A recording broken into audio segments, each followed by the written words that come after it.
When this story hits the airwaves, it's going to transform people's opinion about the CIA and the depths to which CIA will dive to collect intelligence that protects Americans. So one of its own officers became a spy, reporting our secrets to a foreign adversary.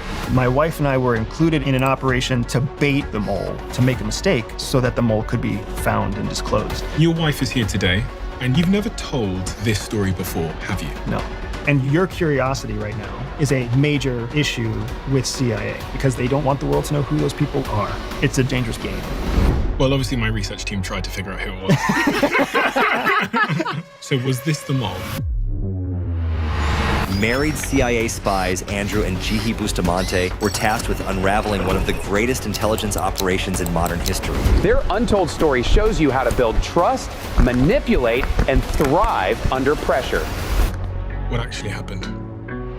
A foreign ally contacted CIA and said, you have somebody inside your organization sharing information on operations, officers, assets to an enemy country. They deployed us to the country and crafted new identities, new aliases, so that we could build new sources of intelligence and try to find the mole. And we were really successful in doing that. Nobody felt like they were in imminent danger, but then that changed. My presence in the enemy country became known. I called G and said, I'm coming home early. And from that, I knew that something was wrong. Because it is very real that you can be disappeared by a foreign adversary. Or worse, being captured. And the president can plausibly deny that you're CIA. So I had to try to escape the country. But everything went wrong. And what happens next? A horrible story. So... This is the first time I'm setting you at home a challenge when you listen to this episode. Can you figure out which country Andrew and Jihi were undercover in as spies from what they say? But also, our team here figured out that the mole in the CIA was one of these three people. Can you figure out from what they say which person was the mole? It might make sense for you at this moment to screenshot these three faces and the details below so you can remember their profiles. And by the end of the conversation, I want you to comment below which country you thought Andrew was undercover in as a spy and which one of these people was the mole within the CIA. Let's do this. Listen, to my regular listeners, I know you don't like it when I ask you to subscribe at the start of these conversations. I don't like saying it, I don't like it being in there, none of us like it. It's frustrating. Do you know what's also frustrating? It's also frustrating when I go into the back end of the YouTube channel and I see that 56% of you that listen frequently to this podcast haven't yet subscribed. And so many of you don't even know that you haven't subscribed because I see in the comment section, you say to me, you go, I didn't even realize I didn't subscribe. And that actually fuels the show. It's basically like you're making a donation to the show.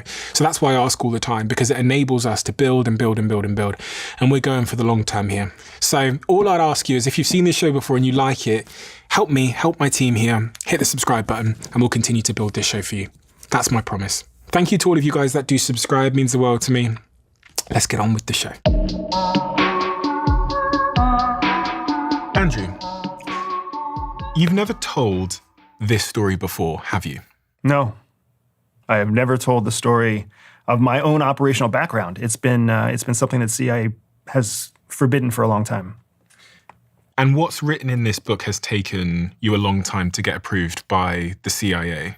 Correct. So all CIA officers sign a lifetime secrecy agreement.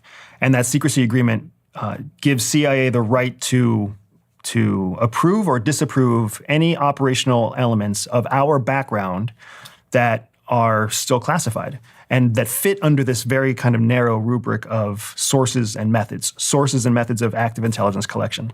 Because of my time at CIA, my work at CIA, and the sensitivity of that work, I just kind of assumed I would never be able to talk about it. And then all that changed with the first Trump administration.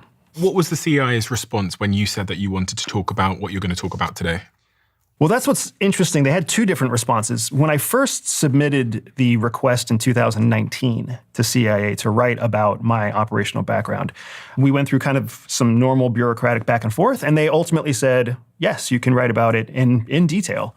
And then in 2021, when we submitted the manuscript and it was complete, the world started to change.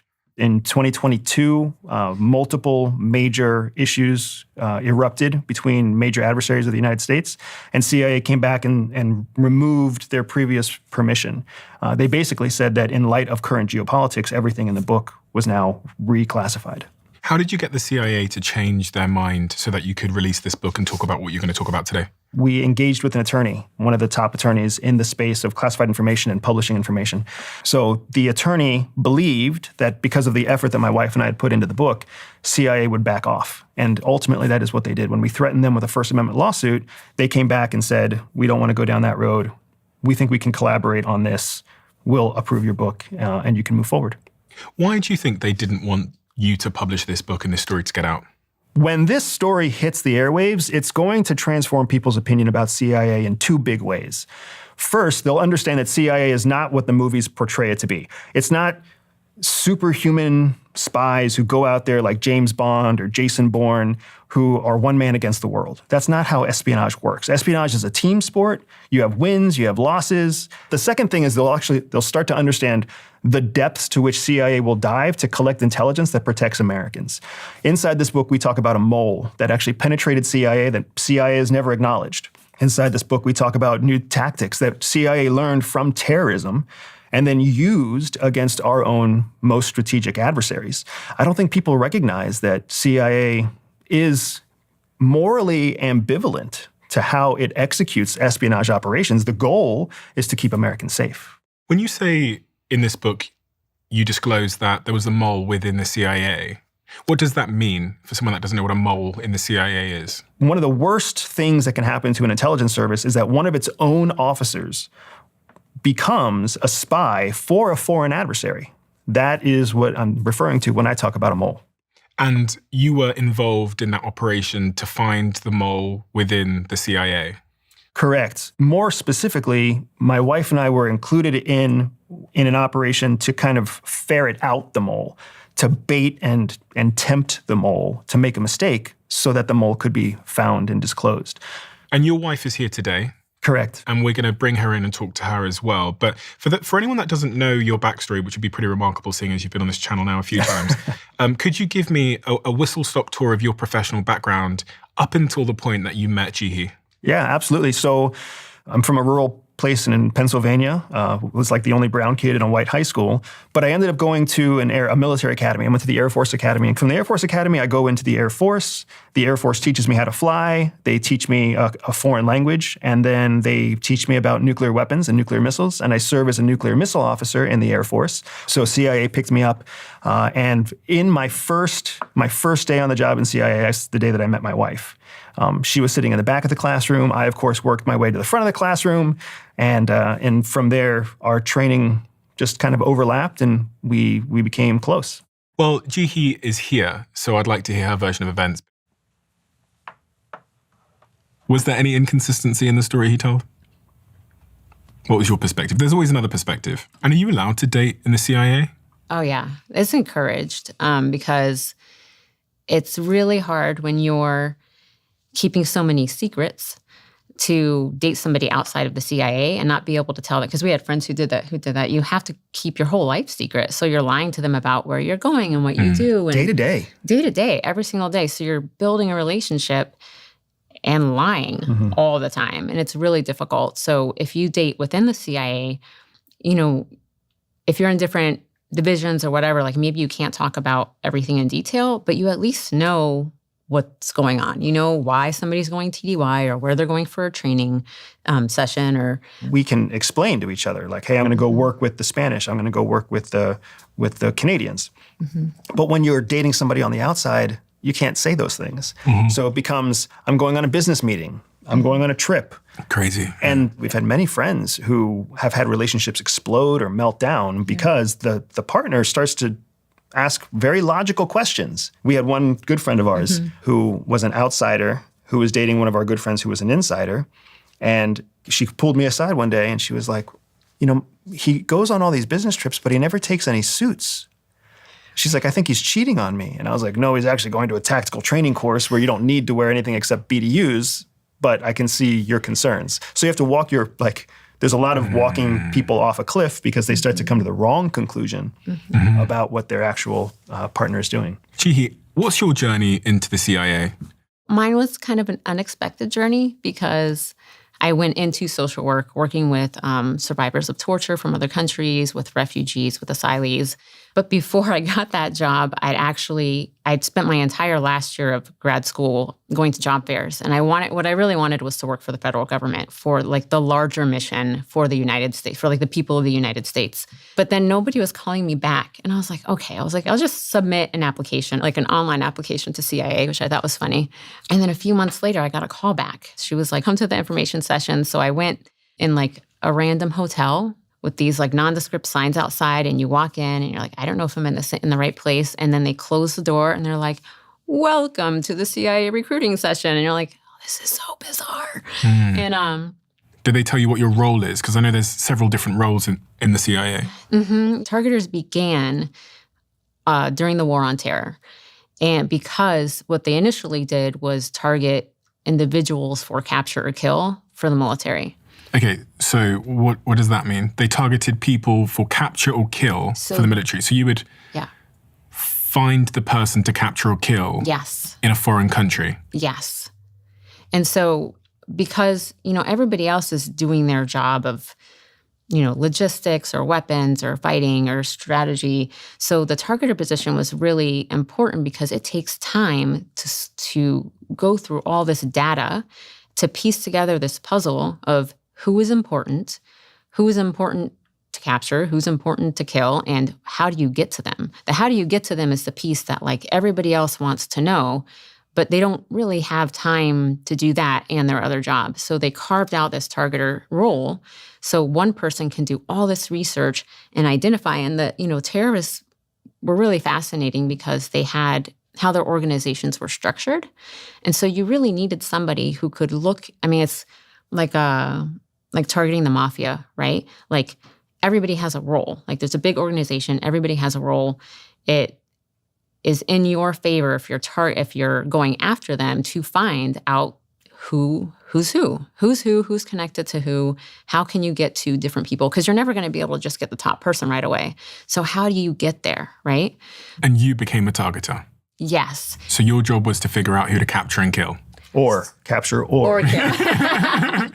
And what was your role in the CIA? How is your role different? Can you explain it for a layman? Yeah, so where Jihi was trying to find the individuals that were of interest, my job was to learn what to do after a targeter identified those individuals. How do you actually meet the person? How do you befriend the person? How do you win their trust? How do you collect their secrets? What's known as a field officer, an operations officer, a case officer.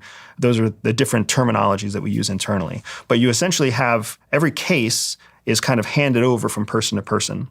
So raw information, sometimes open source information is handed to a targeter who creates a profile, a dossier, a targeting package, who hands it to an operations officer who goes out and actually makes that first contact. And then when first contact is made, we pass all the information back and it goes back to all the same people to build the next package for the next target. So Jihi would identify the individual and then your job was to fly overseas, go undercover and make first contact with that individual to extract intelligence from them.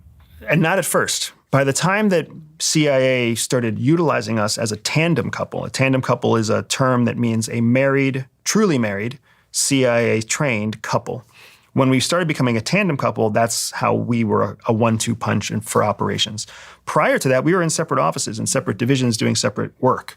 So we got along and we were complementary because I understood the challenges of her job and she understood the challenges of my job, which made both of us better working with our counterparts in our different offices. So where does this story begin, Andy?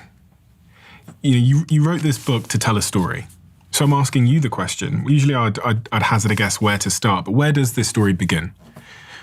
From my perspective, the story really starts on I think it was a winter day when we were both called in to a counterintelligence office that was a massive oak table. It was a senior executive leadership type of room.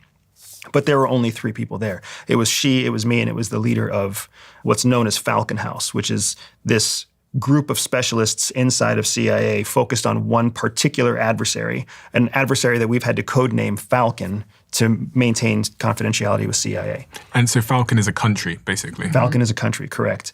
And that leader revealed to us that they believed there was a penetration, a mole, that was inside of Falcon House, inside of CIA, and that they needed us to agree to do an operation so that the mole will make a mistake here. Because if the mole makes a mistake here, we'll find him. But we can't have you be here, because if you're here, the mole will find you. And then we don't know what happens if the mole finds you. So we're going to send you across the world to go work in this other country, Falcon being the country, while we here as the experts in Washington, D.C. try to find the mole. And that was privileged information that neither of us as junior officers ever thought we would hear. And I think that, I know for me, I was kind of giddy with excitement, and he was a little bit more apprehensive with, this can't be real. But that was, for me, that's where the story starts, is when these two people, her and with her anxiety disorder and me with my kind of lackluster CIA career, when we got pulled into this office that was clearly outside of our league and invited to do this operation, without that first meeting, Shadow Cell would have never happened. So from that moment onwards, how long was it before you flew to the foreign country in question? And what was your objective when you got to that foreign country? So I guess it's like a sub-objective to find the mole. And there was another main objective, which was going to help find the mole? You got it. I mean, you're using great terminology. There were primary objectives and secondary objectives. And the primary objective was to build a new set of reporting assets, a new source of intelligence, several new sources of intelligence in Falcon, the actual country. And to help you frame what Falcon is, there's only a handful of countries that are true stark adversaries to the United States. Every one of those countries has limited to no diplomatic relationship with the United States. That's how hostile they are. Any one of those countries could be Falcon. The reason that we have to code name the country is because CIA, in today's geopolitical world, has demanded we don't disclose the name of the country. So we call it Falcon. What are the United States adversaries where we don't have any relationship with them? There's also like North Korea, there's Russia, there's Iran we know of. Are there any others? Cuba. Mm-hmm. Yeah, there's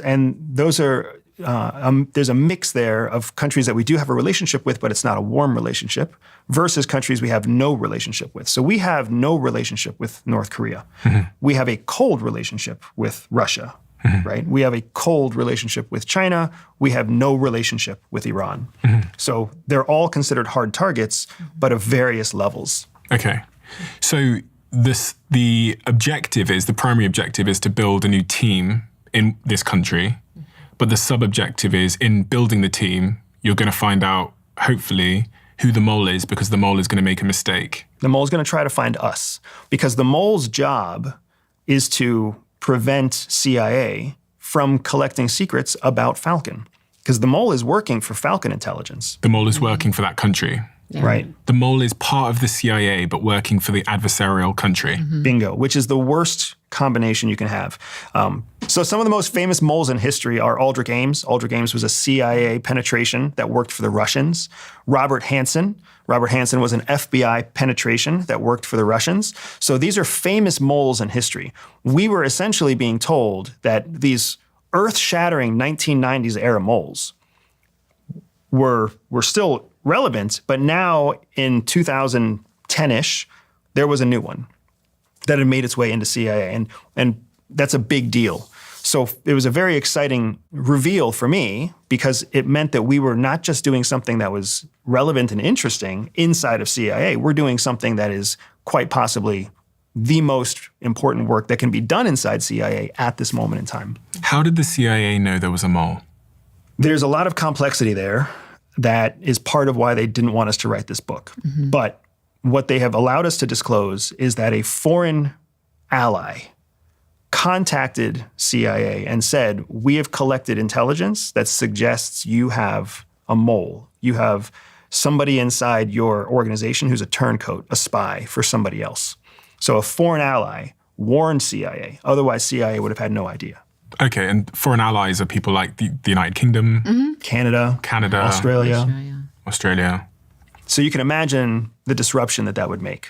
Not only did CIA proper not know they had a mole, it took an ally to tell us.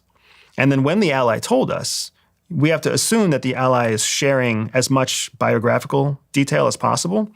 So they're telling you the name. Hey, Bob is a spy in your organization. But now that CIA officer is an American citizen, protected by American rights and privileges, and CIA obviously has no information to show that that person's a spy except for the word of some foreign ally, which is still, in the eyes of the U.S. government, a foreigner is a foreigner, ally or not. So even if it is the UK or Canadians telling us so-and-so is a spy, until we have our own body of evidence, we can't prosecute. That person can't be fired, that person can't be discharged, that person can't be sued, that person can't be arrested. So now CIA has this mess where they are actively losing information, actively losing intel. Because of this mole. Because of a mole, but they can't take any action because they have to now build a legal case against the mole to prove that that person's actually breaking the law. So the ally that calls the CIA and says you've got a mole in your ranks, they named the person? Most likely. Most likely they would have never made the notification without also sharing the name, which is a courtesy we do to others as well. If we come across information that we know an MI6 officer has been compromised, or a Canadian CSIS officer has been compromised, or an ASIS officer in Australia, we will share as many biographical details as possible. And did you share the name? When you were called into the room that day, did they share the name with you? No. It's hard for people to wrap their minds around the culture at CIA. And I get it, because how do you wrap your mind around an organization you don't know? And the only insight is from movies. So culturally, CIA is a group of people who value secrets. And that need to know is very important inside those walls. It's just something we toss around like movie jargon outside. But inside CIA, need to know is very, very real. And you are only briefed to the minimum that you need to know. So inside of this tiny group of spy hunters, which is known as the Counter-Espionage Group, CEG, inside this very small group, they have the need to know basically everything. And then as you go out in rings from that group, they reduce the information they share. So they might know the name, but then when they share it to the next ring, they just say, hey, there's an officer who's in this office. And then it goes to the next ring, there's an officer in this division, and then it goes to the next ring. So the people talking to us as senior leaders, the people talking to us knew the minimum we needed to know was that we were going to build new operations, but we were also going to be most likely targeted by a known threat inside CIA. That was why it mattered to us. Interestingly, that decision is why we had a First Amendment case with this book at all, because CIA was knowingly putting our lives in danger of a foreign adversary by intentionally creating operations that would tempt that mole to disclose our identities. That was one of the things I was thinking when I was reading the book is you knew that you were being sent to an adversarial country, and you also had the knowledge that working amongst you was a mole who was revealing secrets about the CIA and potentially yourselves to that foreign country. Correct. So that foreign country could have killed you. Absolutely. And that's the second kind of cultural element that people don't understand about CIA. Mm-hmm. You don't really turn down an operation. If you're invited to take part in an operation, you have the right to say no. But if you say no, you're committing career suicide. Jihi, and anybody who reads the book will find this out, Jihi was a stellar officer on a phenomenal trajectory, doing incredible things, kind of really charting the course for what targeters have become today. For me, I proved to be a not very good case officer. And if there was anything I was really hoping for, it was a second chance. So when we were pulled into this meeting and they said, hey, here's this exciting opportunity, here's an operation that we're literally inviting you into this executive suite to invite you to this operation. And we're going to put you together and we need you to do this. That's not a situation that I was going to say no to. I think you considered saying no. But for me, they knew me well enough to know I was not going to turn that down. Yeah, I mean, I think when you have anxiety, you consider saying no to everything. You're always thinking about the risk. But I think that... What was the risk that you were thinking about?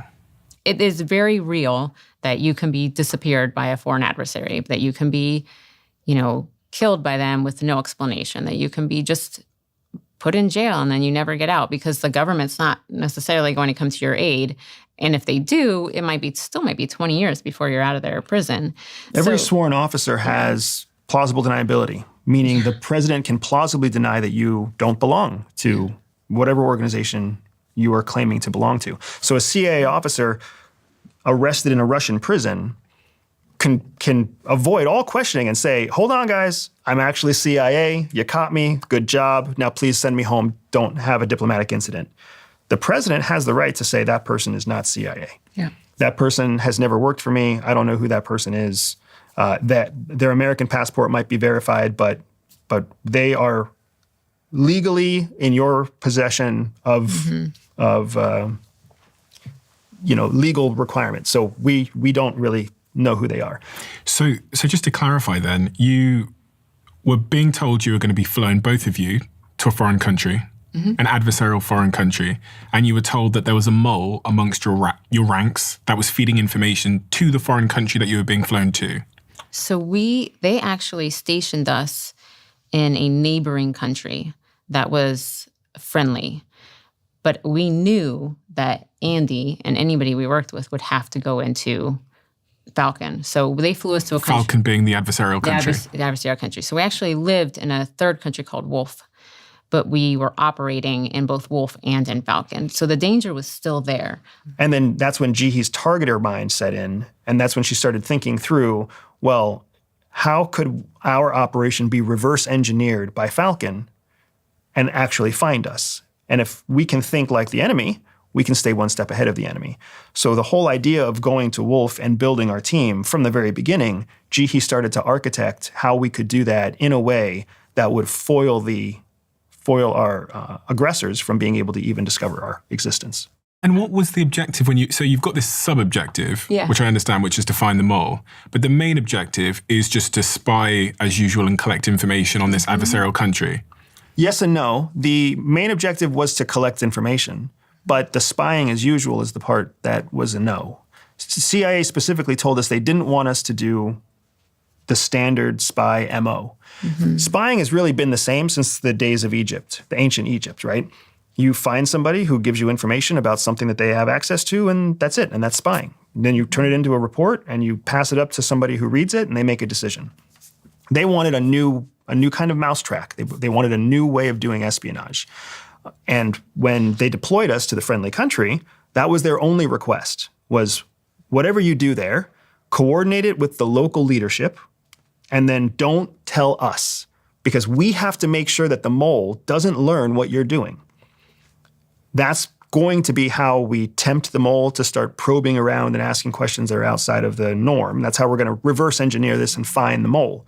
So we need you to go do something new, and we need it not to be standard. And don't tell us. And don't tell us, but tell your leadership in the friendly country. Your CIA leadership in the friendly country. Correct. Yes. Okay. Because And he's going to tell or she's going to tell them. No. So it's completely compartmentalized. So Need to know. right. Because if we kept all of our operations centered in Wolf, then in our friendly country, then the mole would never know what we were doing. So we would be gathering intelligence, which would then be further compartmentalized to maybe a specific office where like one or two people at headquarters might know about one particular operation, and then one or two people might know about another operation. But it's because not all of Falcon House would know, the mole would not have access to any of these new intelligence sources. And that's what was really important. That's why they wanted us to rebuild, because he currently had access to all of the legacy intelligence sources. Okay. And so if he wanted to, pass any information to Falcon from all of our legacy sources, he could. But if he doesn't have access to our new sources, he can't pass any of that new information on. And now here we are, we're able to gather more intelligence. And then hopefully, if we're lucky, we strike gold on finding out who he is or who he's working with or other things. But yeah, compartmentalization is the key. So we were really very, kind of siloed in Wolf. I'm trying to understand how you doing what you were doing was going to help the CIA discover who the mole was. One of the things in double agent operations, which is what you're talking about when you talk about a mole or a penetration, a double agent, meaning I'm a sworn officer of CIA, but then I've also agreed to work with the Russians, the Chinese, the North Koreans, the Cubans, whatever. That's a double agent. Double agent operations are very difficult to maintain long term, because if my information isn't relevant to my foreign adversary anymore. If I'm collecting secrets on Cuba, but I'm being paid by the Russians may not care that I keep collecting secrets on Cuba, so they might cut me off. And then all of a sudden I'm a double agent, culpable of crime, but without protection from another country. So when you think of your Edward Snowdens, when you think of some of your famous turncoats from the United States, they flee to the country that they were working for, ultimately. So if you don't have that escape path, then it becomes very, very stressful and scary for a double agent. So what CIA was counting on is the mole who was reporting our secrets to Falcon. If we could create new operations and that mole didn't have access to those new operations, then the mole would start to stretch. They would start to make mistakes, ask questions they shouldn't ask, steal information, try to hack onto systems they shouldn't get onto. And that's all stuff that CIA can use to build a legal case to arrest that person. But without having something that person has to stretch to collect, they're not going to make a mistake. So our job was to create something new so that the mole would make a mistake that CIA could track, and that would build a legal case that would allow CIA to arrest an American citizen for espionage. Did the CIA have access to the information the mole was sending back to the enemy country? No. That's one of the most dangerous parts about double agent operations. We have a lot of nicknames, a lot of inside terminology, but we usually call it the keys to the kingdom. When you have a foreign penetration, you have the keys to everything in that foreign country's, all of their secrets, because you have access to an intelligence officer who can pull anything. So our double agent, our mole, had access to essentially everything related to Falcon that CIA had. So CIA didn't know what he was sharing, what he wasn't sharing, how much he had been sharing, or even how long he had been sharing it. But they suspected he was sharing something. Because there was something that our ally picked up on, something that allowed them to identify the person and communicate it back. So you land in this friendly country next to the enemy country. And do you have to adopt new aliases, new names, new stories? Do you have to pretend that you're normal people living a normal life? You do. There's different ways that you can craft it. So Jihi's job as the targeter was to find our targets in Falcon. A big part of what we had to do when we got to Wolf, our friendly country, was do whatever the leadership there told us to do. So CIA crafted everything for us to land in the friendly country. Once we were in the friendly country, then we had to start crafting new identities, new aliases, so that we could travel out of the friendly country and into Falcon. Into the enemy country. Mm-hmm. But while living in Falcon, we were, Jihi and Andrew Bustamante, newlywed couple. Where we worked was covered. Where did you work? It's undercover. We still can't disclose it. Yeah. Like, as far as this enemy, did you when you were in the enemy country working, were you running like a coffee shop? Or is it? Yeah, when going into Falcon, there were different, you had to have a different cover and a different cutout. And we would use what you're referring to is called commercial cover or commercial activity, meaning we would act as if we were part of commercial business going into and out of the country. But you'd use your normal names? No. This is one of the other things that's really fascinating about the book, and one of the reasons that CIA pushed back is we get to disclose whole new levels of tradecraft that have never been talked about in previous books. So the tradecraft that we use here is something that the Brits actually call dry cleaning. And what that means is we would clear our path before we would go into Falcon. So we're in a friendly country, and we need to go into a hostile country. In order to go from the friendly country to the hostile country, you can't go directly. Because if you go directly, the hostile country can track you back to your friendly country. And then they can send a team to hurt you if they need to in the friendly country. So instead what you do is you create a cleansing route. So you travel from the friendly country to a neutral country. And in that neutral country, you'll change identities and then travel into your target country.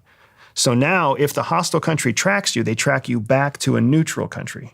And they have no idea that you originated from a friendly country. But if you go from a friendly country to a neutral country, when you get to the neutral country, do you need like a new passport and stuff? Because that neutral country, presumably they don't know that you're spies. Correct. So do you have to have a new passport to then get on a plane to fly into the... Yes, and it's what we would call a passport swap. And there's different ways of doing a swap. You can carry your own swap. You can have somebody meet you to do a swap. You can have a cachet where you hide a swap. But that's the benefit of always using a consistent cleansing route, because you can always go back to the same neutral country. And from the hostile country's point of view, every time they track you, you always go back to the same place. So they start to build a pattern of life, what we call a pattern of life, where they believe you're originating from this country, when in fact you're not. So you land in this friendly country, you're making your way into the hostile country. What was your objective? What were you trying to do in that hostile country? The first thing we were trying to do was find targets. Okay. And then we knew that as we found targets and built targets, we would also need to support the operations against those targets. And there's a logistical element to espionage where you need to have encrypted phones, you need to have satellite phones or SIM cards, you need to have money, you need to have specialized gifts. Like there's a logistical supply chain that needs to be built. Specialized gifts. So things that are appealing to a target that they may not be able to get themselves. Gold bullion, high-end liquors, child pornography, foreign currency, whatever they need, your job is to make sure they have a way of getting it. Child pornography. Some targets, especially in the world of drugs and terrorism and weapons, they feed off of the strangest things. Mm-hmm. So the CIA would supply that pornography? In a way, we would more like facilitate the transfer. Some other friendly country might actually be who acquires it. So, for example, Germany might actually have a raid where they carry out a raid against a pornographer and they have terabytes of porn, right? And then the UK might have a case where they need porn to pay an Iranian. So now they can trade with BND so that BND can use this cachet of porn and they can give it to the Brits who give it to the Iranians, and that can be a currency of types. Again, crazy. Morally ambivalent, the goal is to protect your people at the end of the day, right? So when it comes down to it, that's the same way CIA works. If we're giving gold, if we're giving minted American gold coins to an evil person in North Korea, do we really care if it's keeping Americans safe? There are some people who would say yes, and there are other people who would say, whatever the price is, let's keep Americans safe. So tell me about what you did then. So what did you accomplish while you were there? And you talk in the book about using terrorist tactics to build your operation there. Can you run me through what it is you accomplished there and the role that both of you played? So I'll start it and I'll let you take it over. But the book's title, Shadow Cell, is really about the cell model and the terrorist cell model that we recreated in our friendly country so that we could execute operations against our hostile country that mirrored tactics and techniques that terrorists had used to foil Americans for the last 20 years in the global war on terror. So what Jihi and I learned is that CIA was not very good at beating terrorists. America was not very good at beating terrorists. That's why after 20 years of fighting in Afghanistan, we left and we gave it back to the same terrorist group that we went in there to fight. We had learned a lot from fighting that adversary, but we were the only country in the world fighting the global war on terror. The Russians, the Iranians, the Chinese, the Cubans, the North Koreans, none of them engaged in the war on terror. So everything we had learned from Al-Qaeda, we were the only ones that learned it. So we found that to be kind of a competitive advantage. So we started building our operations, modeling our operations off of the way the terrorists structured their cells. And we called our cell in Wolf the Shadow Cell. And we had to find the people, recruit the people, and train the people inside our cell, our actual CIA peers. We had to get them to learn how to run the same model. That's really what the book explains, is how we built that and what those people did.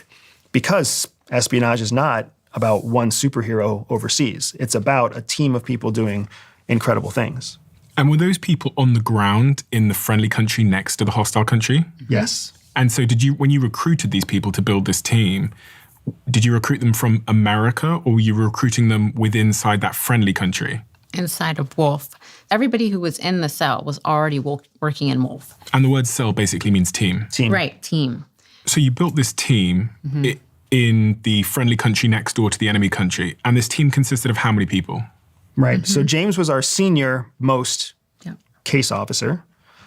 Tasha, Luke, and Beverly were our second tour case officers. So they were more junior. That's why they were hungry, but still kind of flexible. Whereas James was at a place in his career where if this didn't work, his career would be tanked. And then Jihi and I were not case officers. We were kind of I was the mission planner, if you will, and Jihi was the targeter. And then Diana was our linguist, Will was our tech support, and that was our cell. That was our little group of people that would sit in the bullpen. Now, it's important to note that none of them, and this was their primary mission. It was our primary mission. For all of them, helping us was just something they were doing because they believed that if we were successful, it would be good for them.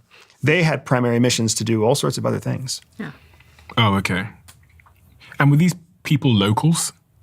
They're all Americans, and they're all Americans assigned to Wolf. So they're all American CIA officers, all sworn officers, that are assigned to our friendly country in various different covers to do various different primary missions. Okay. And how did you guys communicate? Did you meet up for dinner? How does it work? Yeah, I mean, all of our communication and hangouts were in the office because we couldn't really be seen outside together. We had connect us. We had what's known as a SCIF, a specialized compartmented information facility. So it was a hardened, soundproof office that we could have meetings in. Couldn't the adversarial country watch you walking in there in the morning? The adversarial country arguably didn't even know we were in Wolf because every time they tracked anybody's travel, it would take them to a different country. Oh, so you were just people going to an office? Yes. So you could be doing anything in there? Correct. Yeah, and it's an office and a large office building, so we could really be going anywhere. Okay, fine. So it's hard to track. So what was your first mission together as a team? What were you doing in the enemy country? What was your objective? You were working as a targeter to find interesting individuals, and then Andrew, you were predominantly trying to make contact with those individuals. Sort of. Well, because I couldn't, as the node of the cell. The node is a term that we're using to say I was the piece that was exposed to CIA. So if the mole went hunting, the mole would find me. I was the one that was exposed. Okay. So for me, it was important that I actually didn't meet with any of the targets that we had in Falcon. My job was to go to Falcon to start sourcing the information that she would use to identify those individuals. What does that mean? So whether it's something stupid like a phone book or a thumb drive, whether you're picking up a dead drop from somebody else. So consider in Falcon, we would have already had other case officers carrying out operations. Yeah. So we might have a case officer who was able to extract information from a military database. And that military database has all the weapons engineers for Falcon's Air Force. That case officer can... That spy can collect a thumb drive. Yeah. And then they can put that thumb drive in what's known as a dead drop. A dead drop would be something that you hide anywhere in the country, in a city, wherever else. Like in a bush. Yeah, like in a bush. I would then go into Falcon, and I would go to that dead drop site, the bush. So you go into the enemy country. Right. You'd go to the bush. And take the thumb drive and bring it back by our cleansing route to Wolf, where I could give it to Jihi. Jihi could then extract the information from the thumb drive, and now she has a list of all the engineers who are part of the enemy country's Air Force. And then from there, she has a starting point for her information to start finding targets. Now, as she finds targets, that's when we tap on our case officers, James, Tasha, Luke, Beverly, and we say, here's somebody that we think would be susceptible to you because you're a middle-aged woman, you're an older man, you're a younger man, you're a younger woman, right? We think that these people might be susceptible to your interests, your backgrounds, your voice, who knows what, and we need you to target them. And then we would send those spies into Falcon to meet the targets that Jihi found. Okay. Okay, got you. So the game of espionage is not an easy game. It's a fun game, but it's a chess game, not a checkers game. So there's a lot of moving pieces and a lot of moving parts. And for me, it was always very exciting, but I also understand that it can be very difficult to express it well. Was there ever a time when you felt most at risk when you were in that hostile country? at some point, my presence in Falcon, in the enemy country, became known to the local government in the enemy country. And they dispatched a surveillance team to track me. It was a major turning point in our operation. We kind of went from a place where we felt like we were winning to a place where we wondered if we were losing.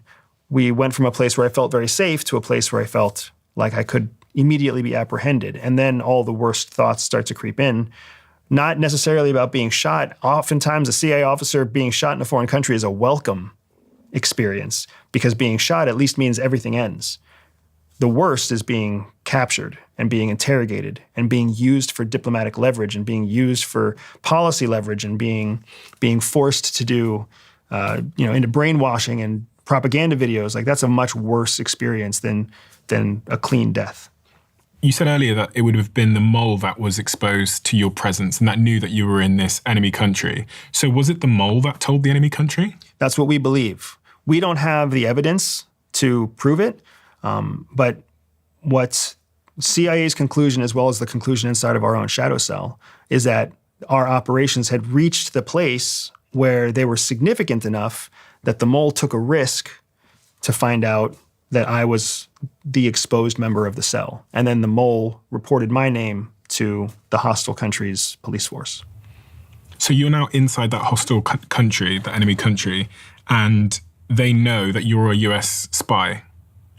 Was there a day when you realized that they knew that you were a spy? Yes. Well, there wasn't a day that I realized that they knew I was CIA. There was a day that I realized they were surveilling me as if I was a threat. When any business person travels to a hostile country, they're almost always surveilled. Their hotel rooms can be rifled through. There's people called bumbling surveillance or watchers who will usually follow you. I'm not sure what your travel looks like, but I can almost assure you that if you traveled to Russia, if you traveled to China, if you traveled to Cuba, you had a watcher. You had a surveillance team. Really? That was watching you. Me? Yeah. Why? Because you're wealthy, you're successful, you're an influencer, you're of significance. At the very least, they want to make sure that some petty criminal doesn't hurt you in their country, because that could be a big deal. Thank you. But please continue to surveil me. But at worst, they could also be scraping your cell phone to pull all of your contacts off the cell phone so that they could then reach out to any of the contacts that you have on your cell phone. They could scan and duplicate your hard drive as you go through secondary or go through immigration in a foreign country. They can scan my hard drive as I go through immigration? Absolutely. We can do that here in the United States too. What? So if I land in the United States, how would they do that? So there's different authorities that exist for different agencies. So here inside the United States, one of the authorities that we give to our Border Patrol is the authority to essentially scrape data off of all of your electronic devices. So if you're deemed a target of interest and if you're moved into what's known as a secondary screening, they will separate you from your bags. They'll actually open your bags. They might even tell you to unlock your cell phone or unlock your laptop.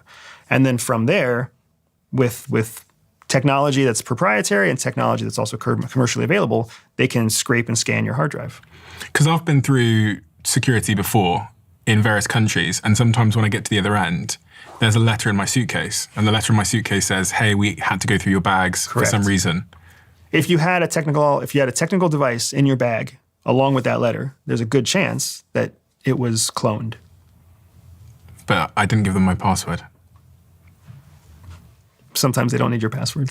Really? Oh, yeah. How are they going to get into my laptop without my password? There's ways. So yeah, there's password generators, there's password cracking codes. Your password is I have somebody I could call right now, and within about 30 minutes, we would probably have all of your passwords that you use for all of your devices in your personal home. That's the end of the podcast, Andrew. Good luck with the book. Can someone pass me my phone? And this is a bit of a tangent, but it's an important one. So what devices do you guys use if you have that knowledge that it's really easy to break into devices? Do you use the same devices that I use? Yeah, for me, I assume that if you become a target of interest, there's nothing you can do to protect yourself. So I use devices that are actually easy to crack and clone because I don't want my device to get broken. So that when the Chinese or the Russians choose to go through some backdoor on my Android system, my Android doesn't shut down. Whereas there are more complex systems like a Glacier phone, where if somebody penetrates your Glacier phone, the whole phone will shut down and you'll be without a phone. Is there any phone or device that's safe? I would argue the answer is no. No, I would say no also. Because anything that you create that claims to be safe becomes priority number one for all the adversaries out there, because they know if they can be the first ones to crack that phone or crack that hard drive or crack that operating system, then they have the competitive advantage over everybody else. Yeah, it's possible for something to be safe for a short period of time, but eventually it's going to get cracked. They'll find the back door, they'll figure out how to open it. And it's not just foreign intelligence that wants to do that. It's also all of your criminal syndicates. It's all of your dark web syndicates. Everybody wants to do it. So whenever I see anybody come out and promise that they got the new hardest device, I don't believe it. It might be hard, but that doesn't mean it's impossible. Yeah, there are levels of security, but nothing is 100% secure, at least when it comes to technology. And so we just assume that it's not secure. And so you just treat your device in that way, with whatever level of security is convenient and makes you feel secure. But knowing that at any point somebody could just hack in from, they could hack in remotely. They could, scrape your drive when you're going through immigration, or if you're in a hotel room, somebody comes in. I mean, it's always possible. They can steal your encryption key from somebody else that you are having an encrypted chat with. So they don't have to target you. Do you use like cold storage, i.e. do you use like a hard drive that's not connected to the internet or something? We will air gap. What's air that? gap? Air gapping is cold storage, like what you're talking about, where you take something off the actual cloud, take something off the internet, and it just lives in a standalone server. Whether that's we have drives that we save our information to that are air gapped. They're not connected to the internet, not connected to a cloud. They're only connected whenever we choose to transfer information. So we'll do things like that to keep our information safe. But I think the most important thing is that if you make yourself easy to be hacked, then you'll actually get hacked less because you're not a risk. They can see what you have, they understand that you're not important, and they move on to the next target that's more clandestine or trying to hide. Okay, so you figure out, going back to the story, you figure out that you're being surveilled. How? Just like the whole idea of a cleansing route through a third country, that's a piece of tradecraft that has never been exposed before. I actually get to teach a number of people, I get to teach in the story how we do what's known as a surveillance detection route. So the core of surveillance detection is understanding something that we call multiple sites, multiple sightings over a period of time. So I need to see the same person, the same vehicle, the same face, the same profile. Profile meaning, tall, Caucasian male, mid-50s.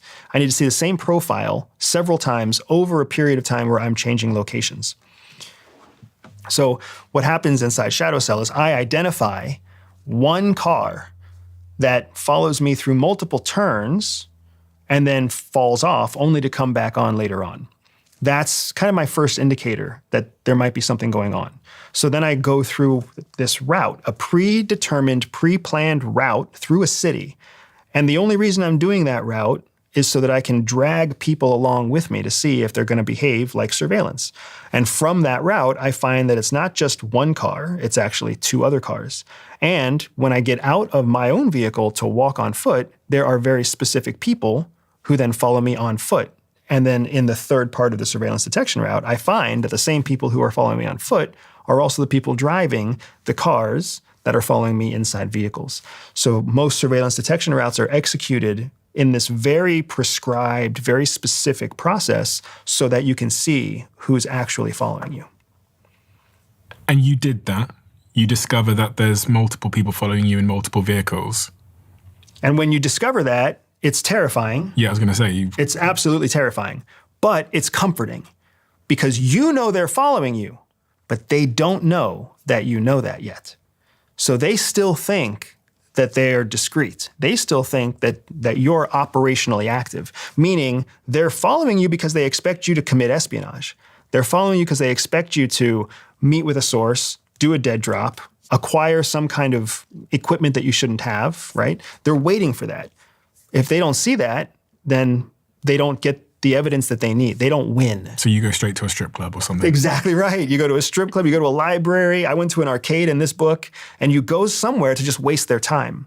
Because as long as I'm collecting their information, when I come back to my friendly country and I meet with my Shadow Cell teammates, I can now tell them, this license plate is a surveillance vehicle. This profile is a surveillance vehicle. If you see a woman or a man wearing these types of clothing, this is a surveillant, right? And now we can build a database back in Wolf that shares the surveillance team members in Falcon. Were you scared when you figured out that you were being followed? I was terrified. I was terrified because I had so many thoughts going through my head, from how did I fuck up to what if I don't go home? I'm trying to think about what they're going to do as their next step. How long are they going to follow me before they just say fuck it and just wrap me up? Are they even going to wrap me up, meaning apprehend me, capture me? Do they already have evidence that shows that I'm committing espionage, right? I haven't committed espionage on this trip yet, but have they seen me on a previous trip doing a dead drop, retrieving a dead drop, dropping a cell phone, taking a battery? Like, what do they know? I don't know what they know. And then you've got all this panic, and at the same time, you have to recall 3.5 hours of very specific activity across a city to run an SDR. An SDR? A surveillance detection route.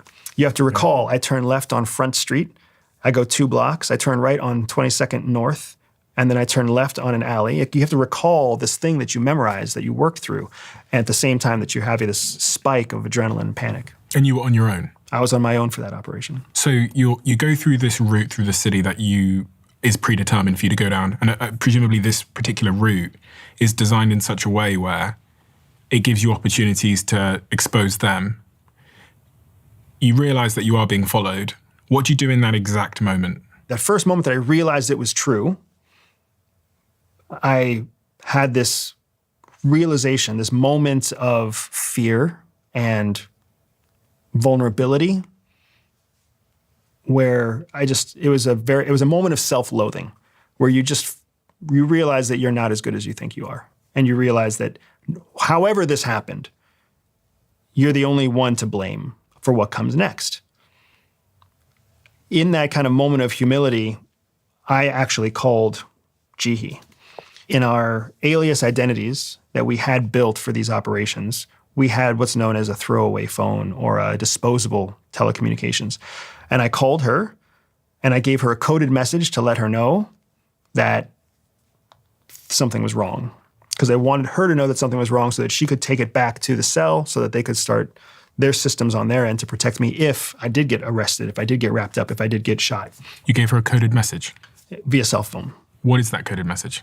I think I just called you and said I'm coming home early. Mm-hmm.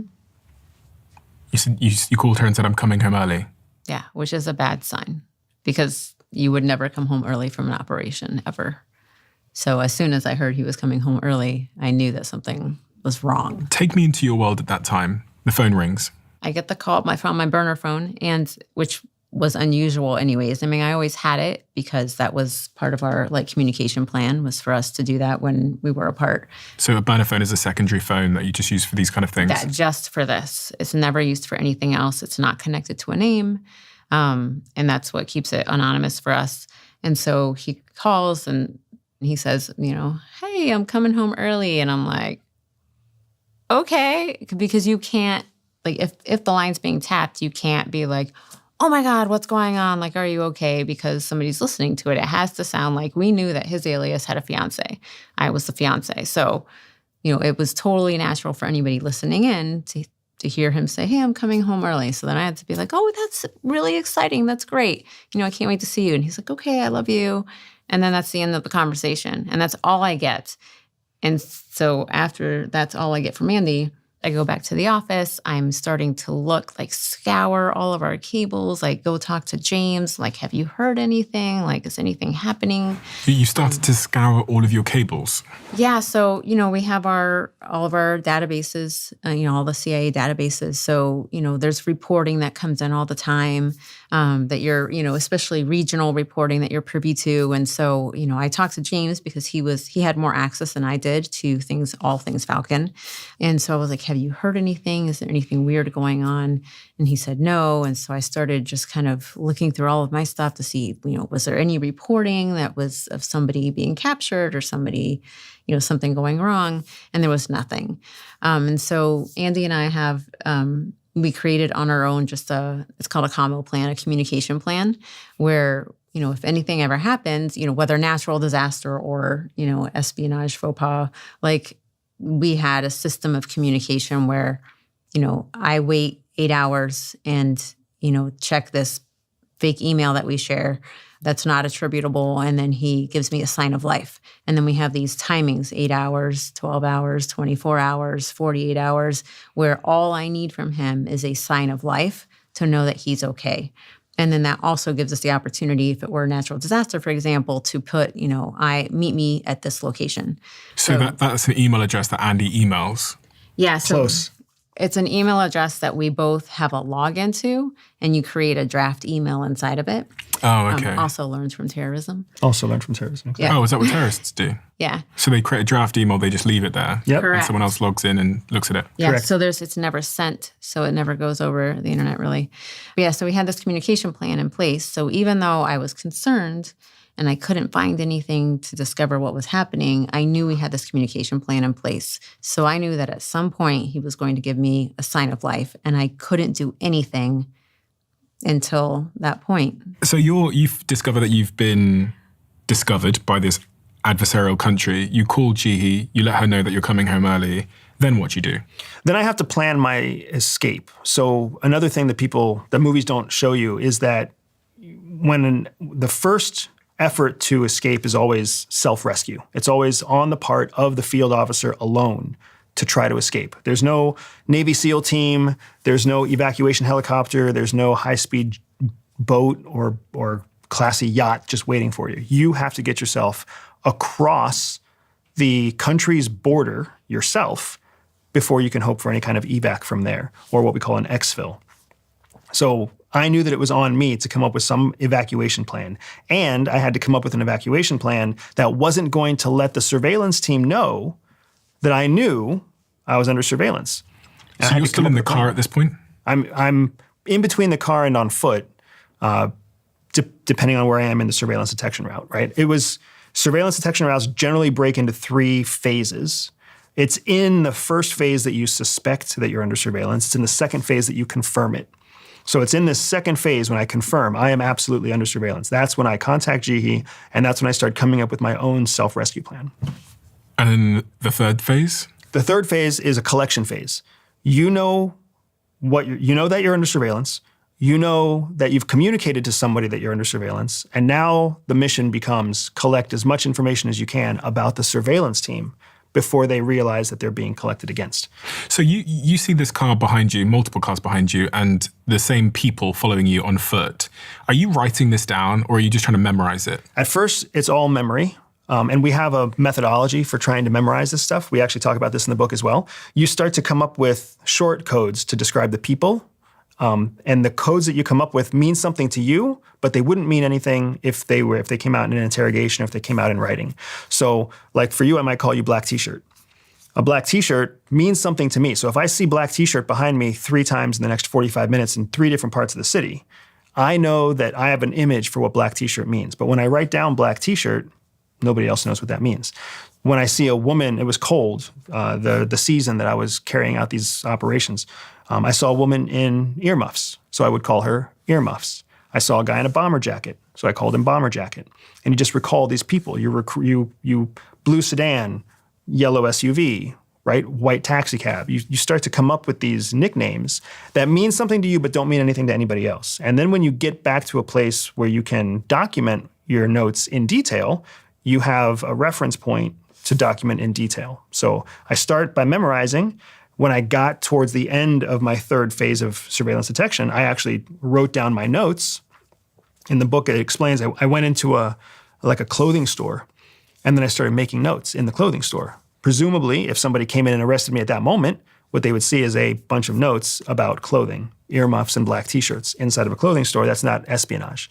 But then when I was able to actually get back to Wolf with my cell, then I was able to deconstruct what black t-shirt meant. Black t-shirt meant black male with a goatee, approximately 165 pounds, 5 foot, 11 inches, 38 years old.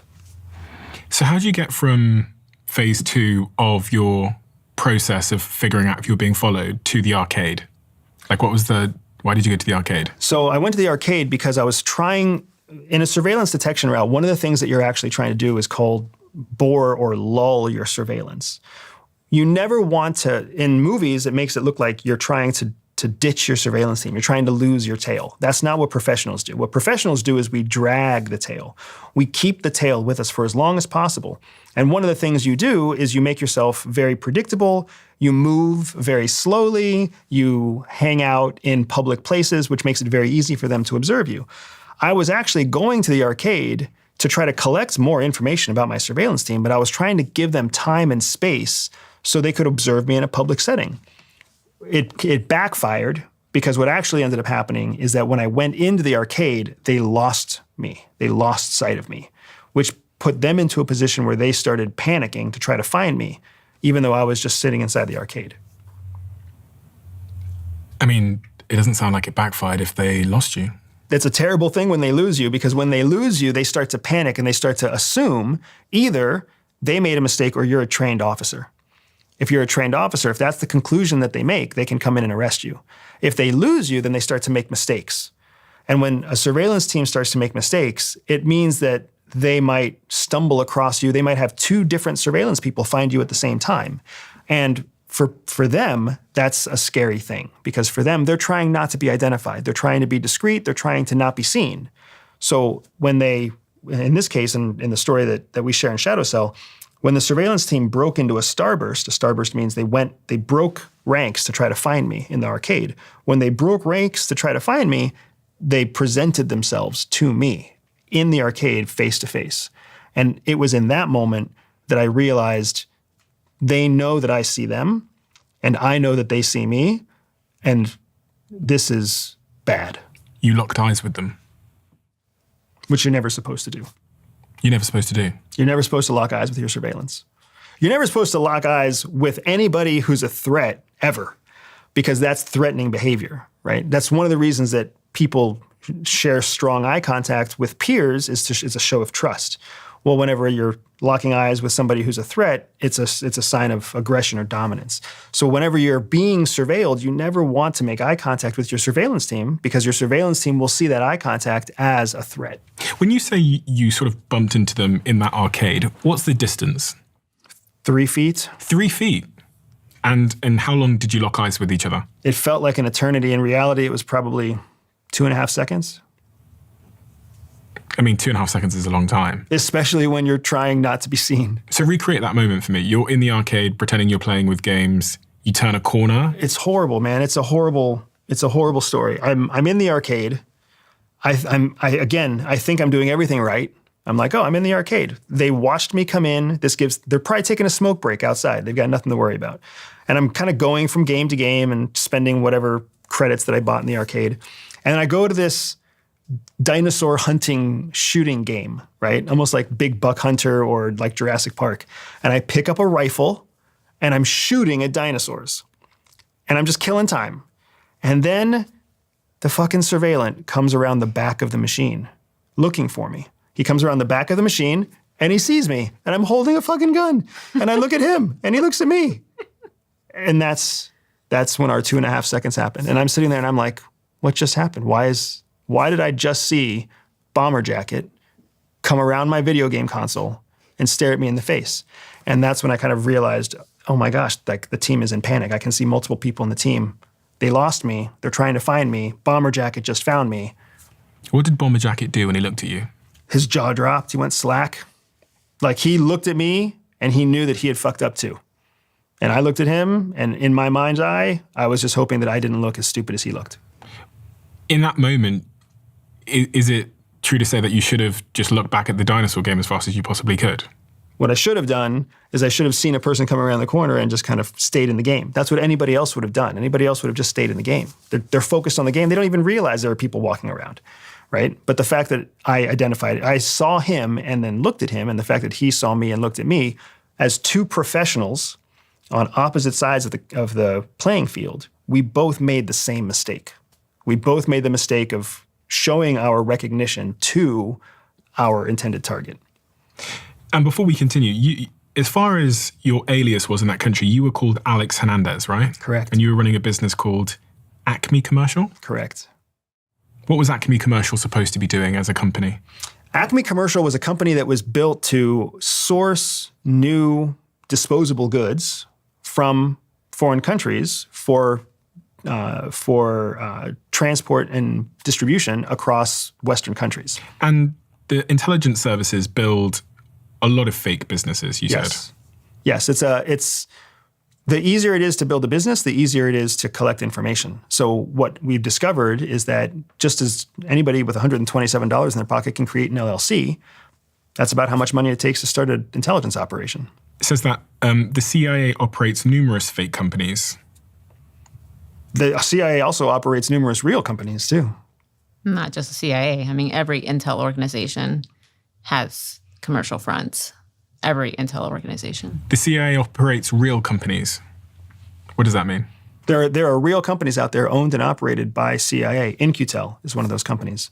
It's an investment vehicle where CIA invests money and invests in new technology, and all the technology that goes through In-Q-Tel knows that it's going through to CIA.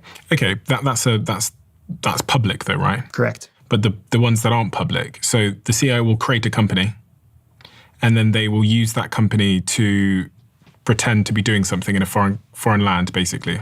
But the primary mission is intelligence. This is one of the most fascinating things, not only about CIA, but about all of your first world intelligence organizations. You've heard of what's known as the black budget. The black budget is the budget of discretionary money that can be spent on military and intelligence operations that isn't tied to the taxpayer. So it's a giant pot of money that isn't tied to tax money. So where does that money come from? Part of that money comes from anytime law enforcement or intelligence agencies seize assets. We seize cryptocurrency, we seize drugs, we seize child pornography, right? When we seize that money and we use it for other operations, that's part of the black budget. The other part of the black budget is when an intelligence organization creates a business and that business turns a profit.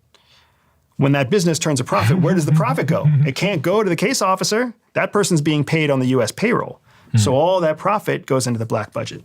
Do you think the CIA has some big profitable businesses that it set up as fronts that just went really, really well? I know it does. Really? I know it does. The CIA has businesses that it's set up that have gone wildly profitable. CIA also has officers that built these businesses that then were like, why the fuck am I at CIA? And then they leave CIA and they go on to run businesses instead.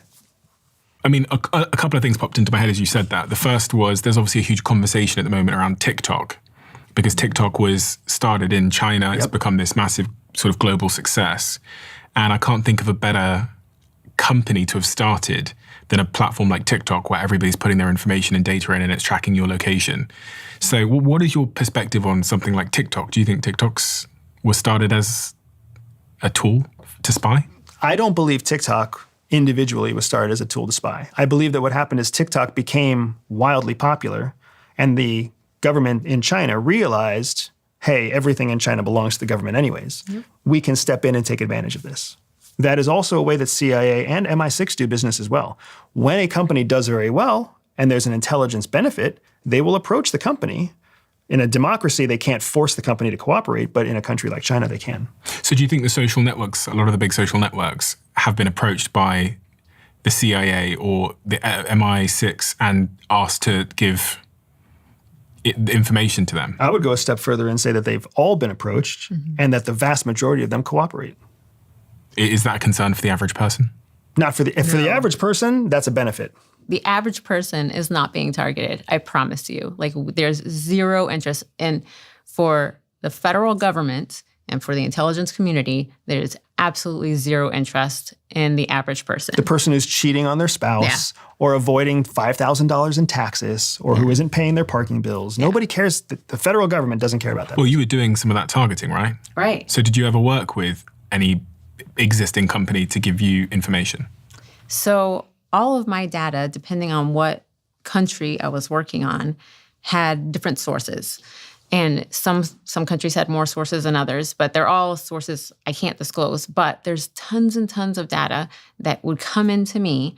And then I worked on a number of cases where I had to get FISA requests. What's a FISA request? A FISA request is when you want to collect information or take information from somebody who is an American citizen. And I just want to remind people that American citizen, most people who complain about, oh, they're targeting American citizens, are thinking about themselves. Yeah. They're looking at themselves in the mirror and thinking, oh, they're targeting American citizens. They're not thinking about the Chinese person who just came over and naturalized. They're not thinking about the, Iranian who's been here for a long time and naturalized, right? Like all of those, they're not thinking about, the Al-Qaeda member Yeah. who claimed to be a refugee to get here to get some sort of green card. Right. So American citizenship, a lot of people have that. And some of those people are doing bad things. And some of those people are our adversaries who have infiltrated the United States and are here to gather intelligence to give to our adversaries, or are here to do bad things within the country. And so we have to get FISA requests to get the data on them. And what does that mean in reality, a FISA request? Does that mean that you can go into their phone?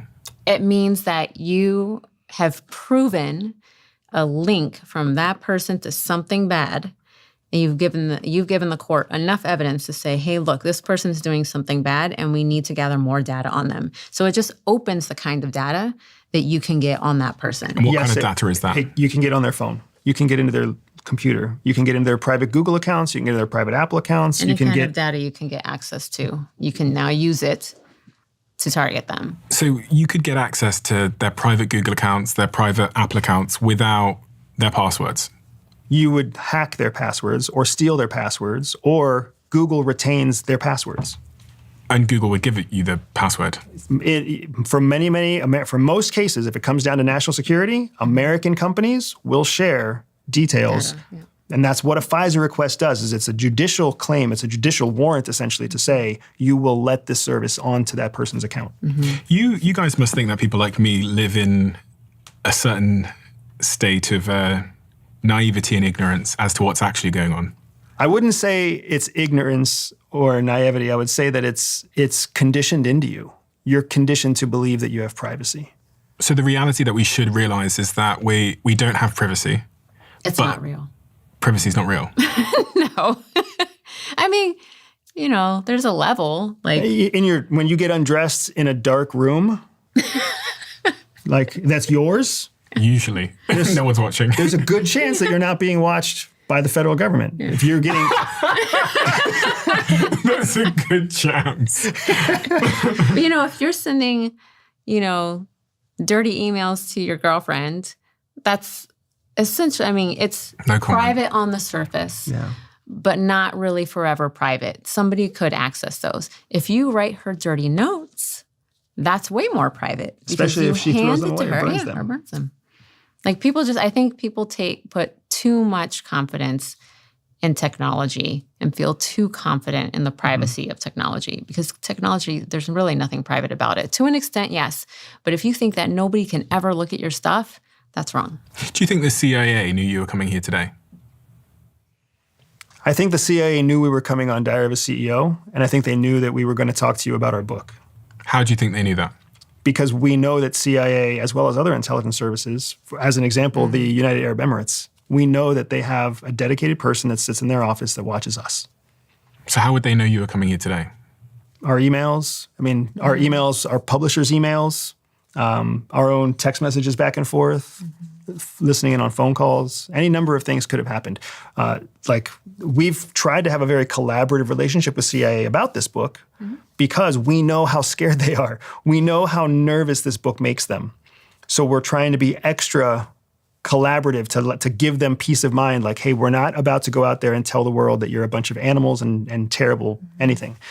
They've actually read the book multiple times, and still they're afraid that we're going to somehow make them look bad, because so many of their officers have come out to become authors who make CIA look bad. There was a couple of other things that we are going to get back to the arcade and what happened next, but there's a couple of other things that sprung to mind when you talked about how people can make real businesses, fake businesses, have various different covers. The next one was, you mentioned Edward Snowden earlier. And in mentioning Edward Snowden, you used him as an example of someone who returns to the country that they were working for the whole time. So with Snowden, and the Snowden case in specific, right? Whenever somebody flees their own home country, nobody gives them protection for free. Even in the United States, we don't give anybody protection for free. You have to earn it. You have to share some sort of currency. And that currency may not be cash dollars. That currency might be information. So when Snowden leaked to The Guardian the operations at NSA that were collecting against American citizens, the same American citizens that Jeehee was just talking about, right? Nobody cares about Joe Bob. Everybody cares about, the person who's pretending to be an American citizen but is in fact a terrorist threat. When Snowden made his escape, when he fled the United States, he was essentially trading classified information, not just the details of the NSA case that he whistleblew, but other confidential information that he collected specifically as currency to help him basically pay his way through Hong Kong and into China or into Russia. And so he lives in Russia now? He's a Russian citizen. I'm pretty sure he's also received a Russian award for heroism. And you think he gave secrets to Russia about the United States to get that? I can almost guarantee you, yeah. What he gave, I don't know. But Russia wouldn't give him that status unless he had given them something in return. And the other one who sprung to mind as real business becomes successful is the man on everyone's lips at the moment, Jeffrey Epstein. So Epstein's a fascinating case because Epstein fits all of the primary pillars of a foreign intelligence asset collecting information on American citizens, not an American spy working for someone else. It's funny because people keep thinking like CIA killed him, or people keep thinking that he somehow worked for CIA or maybe even worked for Mossad. What I see is the opposite, that he, if anything, was working independently, maybe even working for several countries, but collecting information on U.S. people. Is that what you believe? I think that he could have been that. I don't know that I necessarily believe that it's true.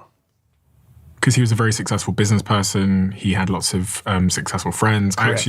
I was interviewing someone the other day and they said that they met Jeffrey Epstein, and Jeffrey Epstein was really, really interested in their physics and science discoveries and wasn't interested at all in the financier stuff that he was pretending to, or he was purporting to be involved in. And this person said to me, it was just really bizarre because he was only interested in the physics and science discoveries we had at Harvard. He wasn't particularly interested in finance to me. And that person was like really shocked by that. What I've learned working with wealthy people and successful people is that they're often very intelligent and they're often misunderstood. And part of the reason that they have grown as successful as they have grown is because they don't really fit in anywhere else. If they would have fit in somewhere else, they would have been distracted by the area where they fit in. Instead, they had to carve their own interests, their own passions, their own drive. In many ways, when I look at Epstein, that's what I see. I've also worked with many wealthy people who have gone to jail.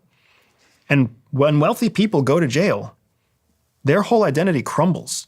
And they start to doubt themselves, and they start to have these irrational thoughts that sound totally rational to them.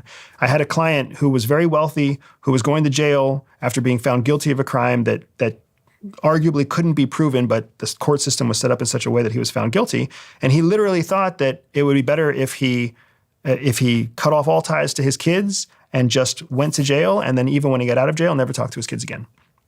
Because that would be better than shaming his children for the rest of their life with a father who went to jail. So when I think about the Epstein case, and I think about a wealthy, powerful man who was having parties with the world's elite, and then he goes to jail and he kills himself, to me, that's not an unbelievable series of events. The whole thing with the island and the underage sex and all this stuff, people just can't seem to shake the idea that he wasn't extracting information. And then the fact that they won't release the flight logs or a list of the names of people that were frequenting his island or interacting with him also raises another question mark about why wouldn't the US government release that? Why isn't Trump very quick to release that information? There are lots of secrets that are kept for lots of reasons. And when we talk about, like, if there's anything that we've learned, need to know, the need part is the driving part. What is the need to know? There's plenty of secrets the government has that it tells the American people it doesn't know. It's just lying. Of course it knows, but it's working the common good to say, if you knew what we knew, it could cause panic, it could cause chaos, it could cause any number of things. And in the United States, that is one of the rights and privileges that the federal government has. So what do you both think happened with the Jeffrey Epstein situation? Because it smells fishy to everybody. The fact that, Trump and Kash Patel and various other White House officials were saying, we're going to release it the minute we get in there. And then they get in there and they say, there's nothing to release. You must, because you understand this much more than I would, you must see like fingerprints of what you think is actually going on there, or the real reasons they wouldn't release it. When I look at it through a lens of probabilities, the most probable outcome is that somebody in the prison was hired to hurt Jeffrey Epstein. That's the most probable outcome. That somebody outside was watching the Epstein case and knew that Epstein may or may not have compromising information on them, and that wealthy, well-connected person paid to have a hit inside the prison.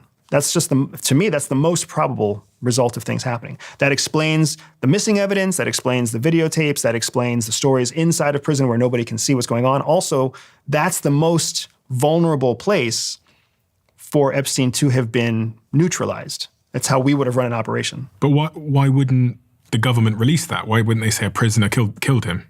The government may not know that, because if a prisoner was paid to do it, they may have covered their tracks well enough. Or they may have paid a prisoner and the guards to also cover the thing up. Jail's a nasty place. People forget how nasty a place jail is. And jails are commercial.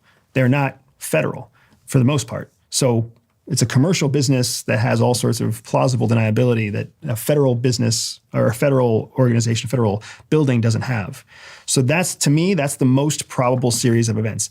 There's still a chance that any number of the other conspiracies are true. But when I think of what I've seen, what my clients have seen, what I would do if I was in the shoes of a foreign adversary or a foreign intelligence collection operation dealing with a Jeffrey Epstein type of situation, that's how we would clean it up.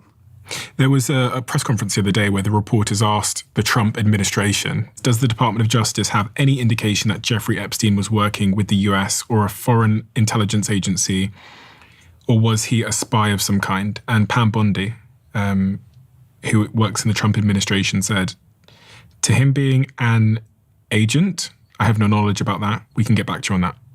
Two really important things here. If they did have information on that in an active investigation, she would say, I have no knowledge on that. She would lie to the American public. That's what you have to do if you're trying to build a current case. Because if they acknowledge, we have some reason to believe that he might have been an agent. Now, all of a sudden, everybody else out there would start destroying evidence and start hiding evidence and start making the case much more difficult. So if they knew, they would say they don't know. Do you think he was an agent? I think he could have been. I think he fits the model of a very good reporting asset. But I don't have enough evidence to say that it was actually one. Do you think he was? I mean, I think even if he was, I don't know that it matters, is what I think.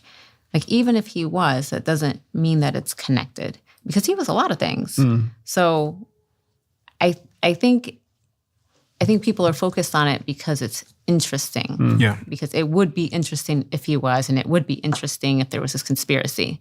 I think that's why people are focused on it. But I don't know that it really matters, because in the grand scheme of things, I mean, it could be a lot of things that led, Why are we talking about a dead guy who's not reporting? I think it's just the allure of, right? People want answers. Once the curiosity gap's open, people need to fill it with something. Correct. Yes. When what the intelligence community believes is that in any given moment, there are 2 penetrations of every intelligence service. So why are we talking about the dead guy that we don't know about when we're not talking about the dozens of arrests and cases that are made every year of active moles, active penetrations that are inside of our intelligence community? Every single one of you watching this right now has something to offer, whether it's knowledge or skills or experience, and that means you have value. StanStore, the platform I co-own, who are one of the sponsors of this podcast, turns your knowledge into a business through one single click. You can sell digital products, coaching, communities, and you don't need any coding experience either, just the drive to start. This is a business I really believe in, and already $300 million has been earned by creators, coaches, and entrepreneurs just like you have the potential to be on StanStore. These are people who didn't wait, who heard me saying things like this, and instead of procrastinating, started building, then launched something, and now they're getting paid to do it. Stan is incredibly simple and incredibly easy, and you can link it with a Shopify store that you're already using if you want to. I'm on it, and so is my girlfriend and many of my team. So if you want to join, start by launching your own business with a free 30-day trial. Visit stephenbartlett.stan.store and get yours set up within minutes. So take me back to the arcade. You lock eyes with this guy, the guy wearing the, what was he wearing? Bomber jacket. The bomber jacket. What happens next?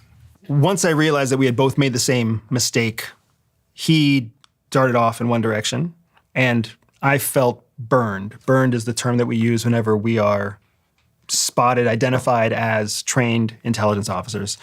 But I didn't want to act on being burned right away because our training says that just because you believe something to be true, you can't act on that truth. If you act on that truth, then you're verifying to anybody observing that you already know you screwed up. So I kind of ambled around the arcade and played another couple of games, kind of half-handed, half-hearted, just to kill some time before I left and finished my SDR route and finished my collection and went back to my hotel for the night. The whole process that I go through during the surveillance detection route, the whole process that I go through to evacuate the country safely is all part of the details that we put inside Shadow Cell. But the feeling that predominated, that dominated my thought process was just this feeling of failure, this feeling like I was a bad spy. I'm bad at what I do, bad at what I collect. When I think I'm good, I'm not good. It was just this humiliating and humbling experience. And it wasn't helped as I went through the process of writing the book. Because when you write a book, it's cathartic in a way because it gets all this stuff out. But it's also this black and white kind of stark reminder of all the things that you've done wrong. What did you do wrong? Whatever I did that got caught was wrong. If they caught me on my own behaviors, if the mole was the one that identified me to them, then I lost the ability to operate inside of Falcon on that day. I could no longer support the rest of the Shadow Cell. I could no longer support my team. I had a role to play, and I couldn't play that role anymore. And I think that's especially powerful to me because, I'm not a case officer. I was supposed to be a case officer, but I'm not, because when CIA assessed me for that job, they determined that I wouldn't be good enough. Okay, so you already had an insecurity there. And that was the first year at CIA. So even though I built this career and I had a chance to carry out this operation, I got to do these amazing things. All that plays out in the back of my head is I wasn't good enough then. I'm not good enough now. One of the things that the CIA does is they teach you how to deal with head trash. Mm-hmm. What is head trash? It's funny, actually. So head trash is all the terrible things that you say about yourself in your head. That's the colloquial term that we use is head trash. I'm not good enough. I'm ugly. I'm fat. I wish my smile was better. I lost my true love when I was 14.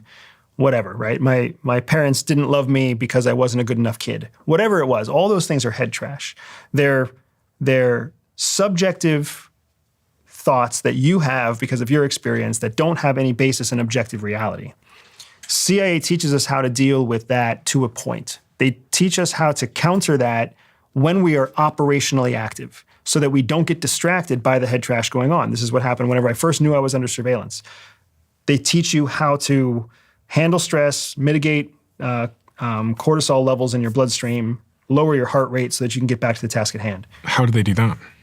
Techniques like box breathing. What's that? Box breathing is a process that's common in anxiety as well. Yeah, breathe in 4 counts, hold 4 counts, breathe out 4 counts, breathe in, it's breathing, the various breathing techniques where you breathe in for a certain amount of time, you hold it for a certain amount of time, you release it for a certain amount of time.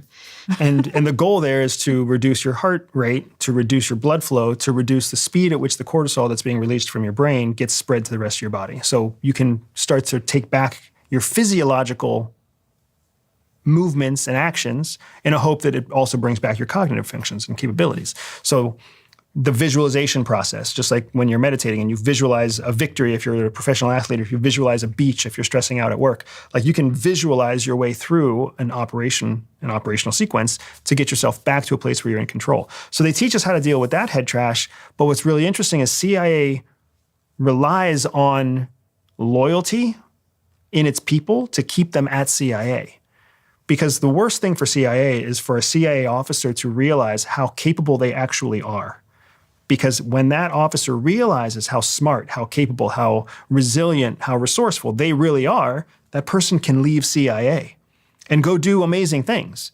So a big part of what CIA does is they train you to be operationally useful, but then they still condition you to be like loyal and needy of outside validation, specifically from them. So it's a very strange flywheel that exists. A lot of businesses are like that as well. It's not a healthy relationship, but it's a very effective relationship. So you get back to your hotel. Are you not at that point when you're back at your hotel thinking, right, I'm going to find like how to get through like the restaurant kitchen door and like out the back, and I'll cycle back to a friend? Because I'd be up all night thinking about going through that bloody like restaurant kitchen. A big part of that is what you do in the second phase of your SDR. And I had those thoughts. I thought about, I could get on a motorcycle, I could ride to a local airfield, I could pay in cash for that airfield person, like a little private pilot to just fly me on a puddle jumper somewhere where I walk across on foot, and then I can make a phone call from another place. Like I thought about all that shit, right? The problem is, if you actually act on that and you're being watched, what sense does that make? The only person who would do that kind of crazy shit is somebody who's trying to escape the country. So what did you do? I went back to the hotel.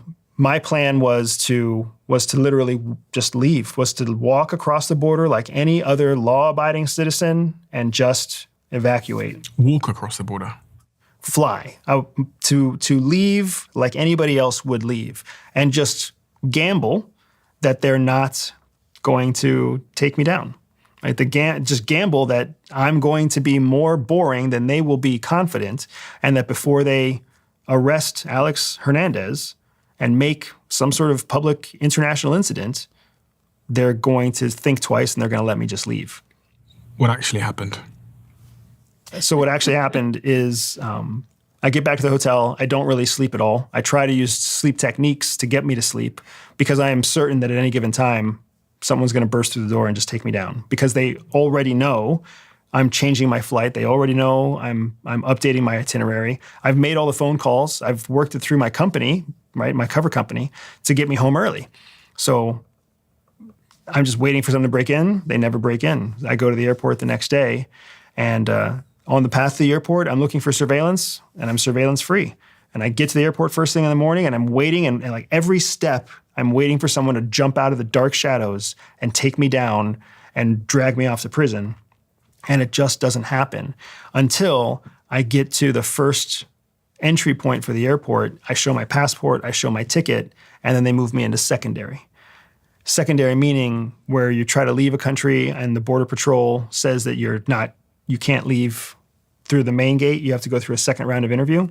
So they pull me off into a secondary room, and I go through a light interrogation with 2 local Falcon officers at like 7 o'clock in the morning, first flight out, and they're testing my story, and they're interrogating me to understand, what have I been doing in the country? Why did I change my flight? They're going through my cover story. They're going through my meetings from the day before. They're going through everything 2 and 3 times, which is it's an interrogation technique to see if somebody's lying. And I'm sitting there going through this whole process, watching what almost feels like 2 untrained Border Patrol agents trying to crack me. And it was a funny feeling, because they were so bad at their job that it made me feel confident in myself again.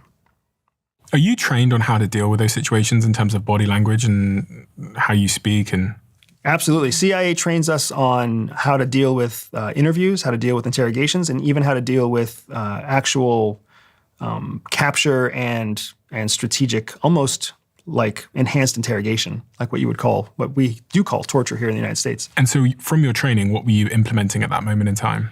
Mirroring is a big piece of what you're supposed to do in an interrogation. So you want to reflect back to the interrogator what they expect to see in a person of innocence. So you try to keep yourself from jittering. You calm your nerves. You try to match their curiosity. So if they lean forward, you actually want to lean forward too. And if they lean back, you want to lean back. And if they're using their hands to talk, you want to use your hands to talk, because you want to show them that you and them are the same, that you're not better or worse or guilty or anything else. So mirroring is one of the techniques that we're using. I also used minimum information. There's a process called elicitation, and you use different elicitation techniques to get individuals to share more information than they're supposed to share. One of those elicitation techniques is silence. So oftentimes, if you want someone to speak, all you have to do is sit there and be quiet, because it will force them to talk. this is something that many interviewers use, especially when they're border patrol agents or when they're like law enforcement or local law enforcement. They'll just let somebody kind of admit their guilt. So for me, they ask a question, I answer their question, and then we sit there in silence for as long as we need to sit there until they ask their next question, and then we sit there and I answer their question, we sit there in silence again. And that's combating elicitation. It's a technique that we call counter-elicitation. And that's just one of several elicitation techniques that interviewers can use. And that's useful in everyday life, I guess, as Absolutely. well. In what context? When you're dealing with a negotiation, when you're dealing with a hostile employee, when you're dealing with a hard conversation, when you're trying to find information in another person who you think is holding information back, elicitation techniques are incredibly valuable. You can ask them a question, you can ask them the same question twice. That'll help you identify whether or not they're lying, if there's a gap in their two answers, or if they answer two different ways. And I mean, I'm sure you've seen it as one of the things that makes you such an effective host in your own house here is that you use elicitation techniques all the time. You ask feeling-based questions. How did you feel about this situation? Take me back to that moment. If you could be king for a day, what would you do? Right? These are all very advanced elicitation techniques because it gets people to express more than they thought they would share. So you're in that room, in that airport, these two very poorly trained guards are trying to get something out of you. They don't get it out of you. Correct. So at some point they just let you go? Correct. So what ends up happening is they're arguing with each other, and I don't know why they're arguing. It seems like from the pigeon words that I can pick up, one of them's talking about being busy and not having enough time, and this doesn't make sense. And the other person's talking about we have to do this, this is required, et cetera, et cetera. I don't actually know what they're saying to each other, but I see that their aggression with each other just keeps going up, almost like two colleagues who are fighting, right?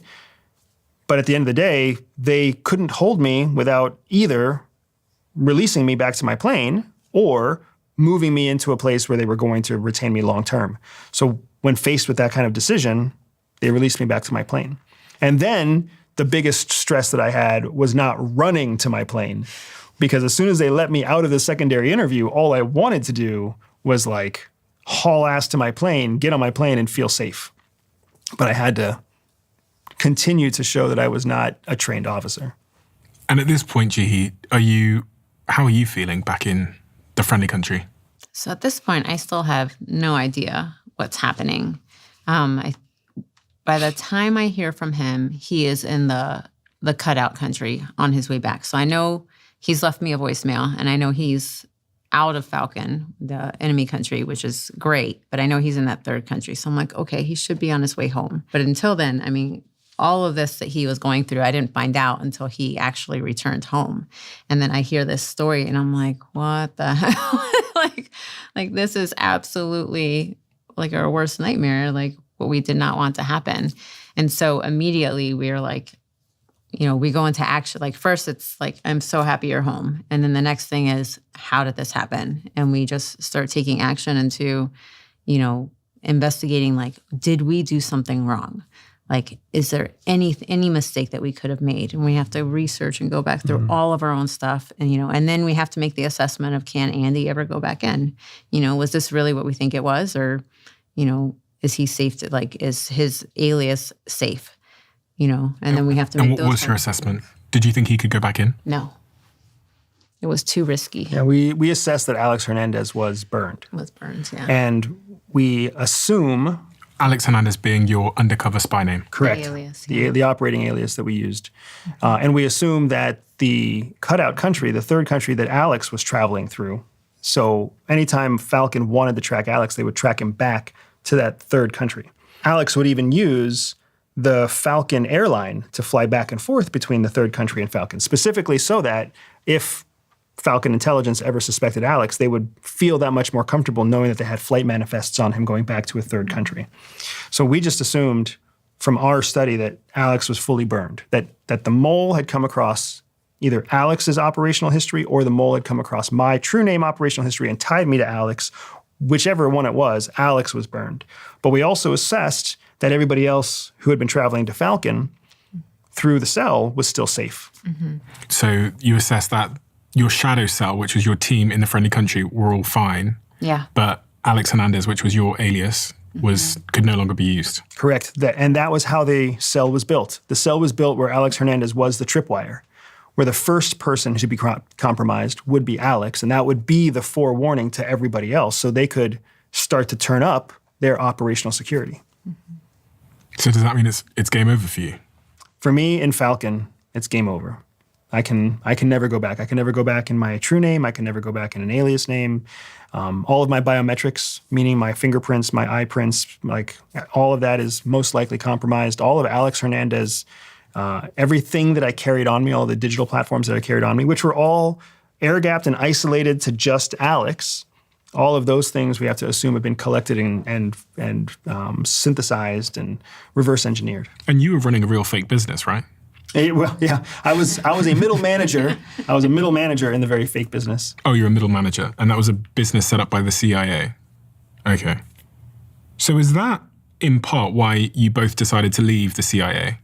Did the shadow cell operation end at that moment? Shortly after Andy was compromised, we found out that we were pregnant. And we were hoping to be able to stay on at Wolf to continue, because I could have kept doing everything exactly the same. Wolf being the friendly country. Exactly. And being in the friendly country, I could have, done all my targeting from there, no problem. And then we could have, Andy still could have helped. He just couldn't travel into the enemy country anymore. But headquarters decided that we had been so successful and we were continuing to be successful by spreading the cell model to the other locations, that they wanted us to come home to Washington, D.C. and train newer officers back at headquarters on how the cell model worked and the new techniques we had come up with.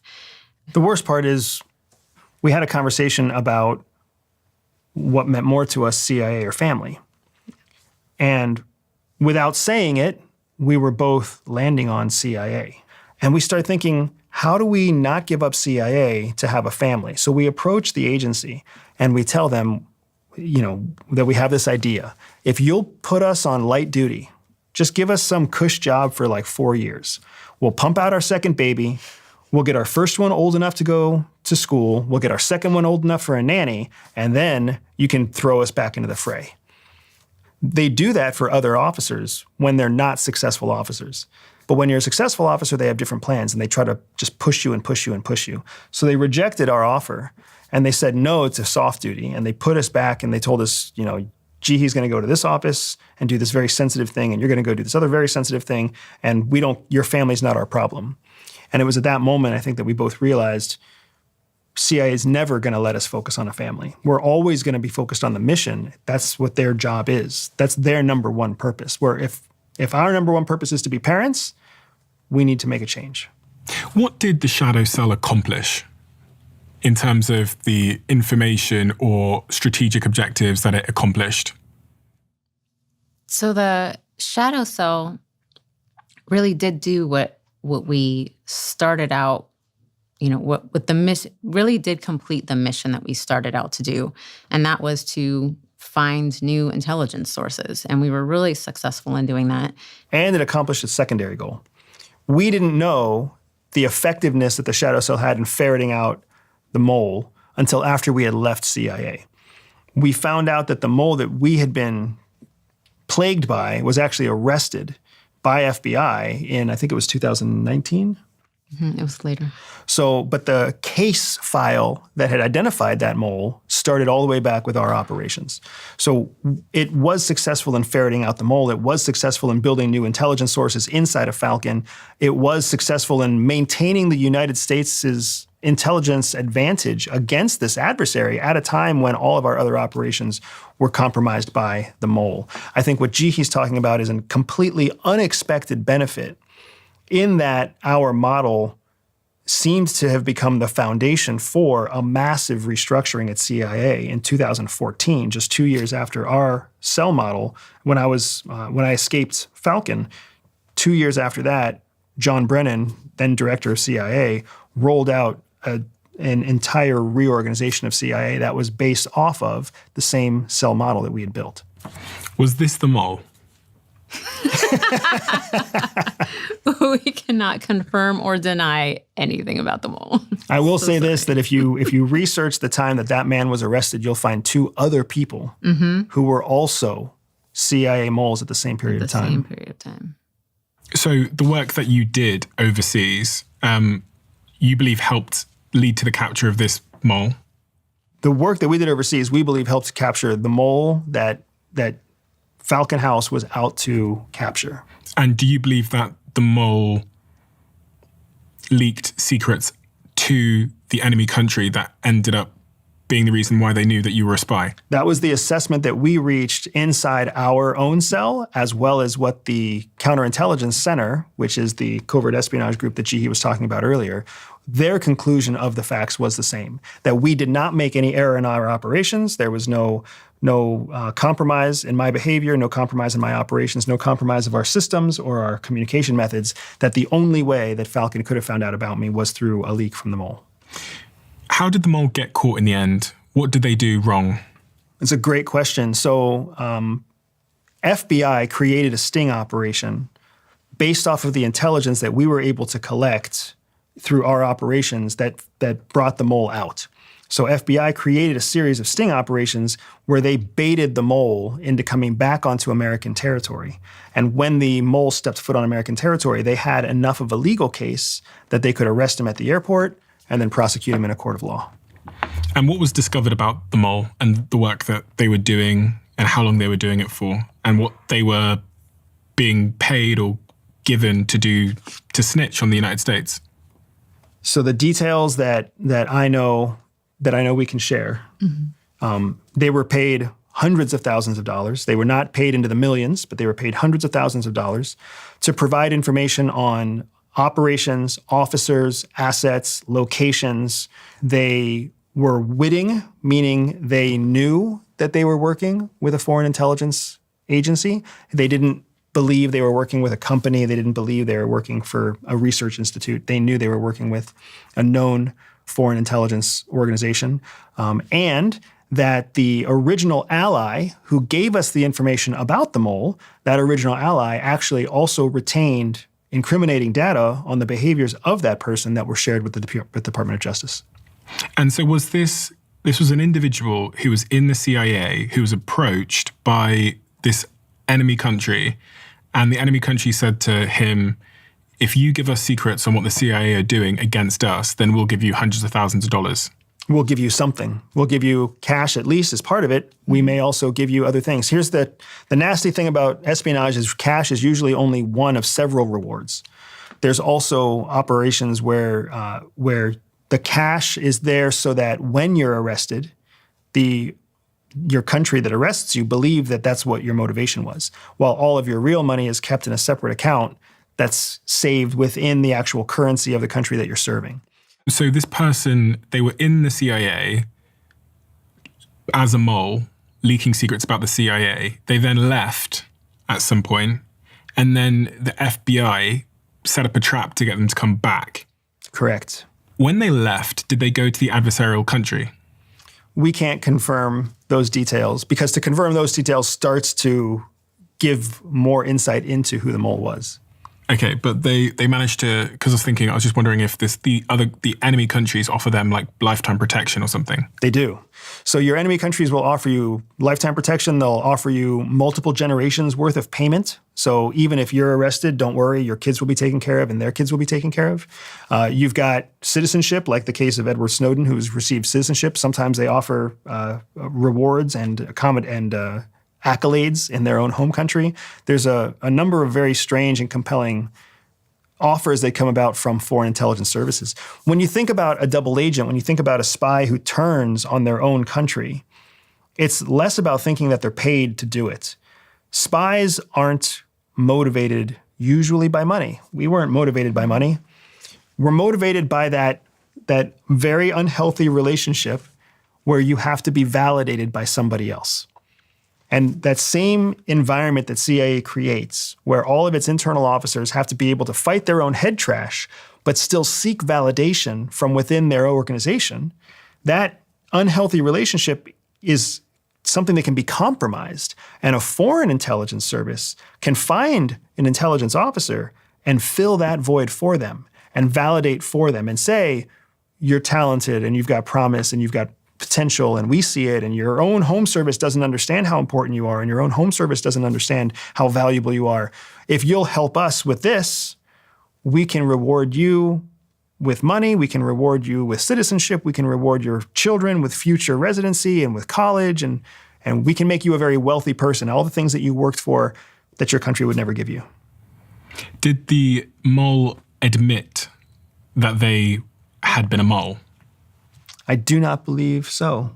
I don't believe so. I also believe that most espionage cases, when they actually go to court, they're not tried under the Espionage Act. They're tried under some gentler term, some gentler, lesser offense that is easier to prove, but also helps the government protect its reputation against being penetrated.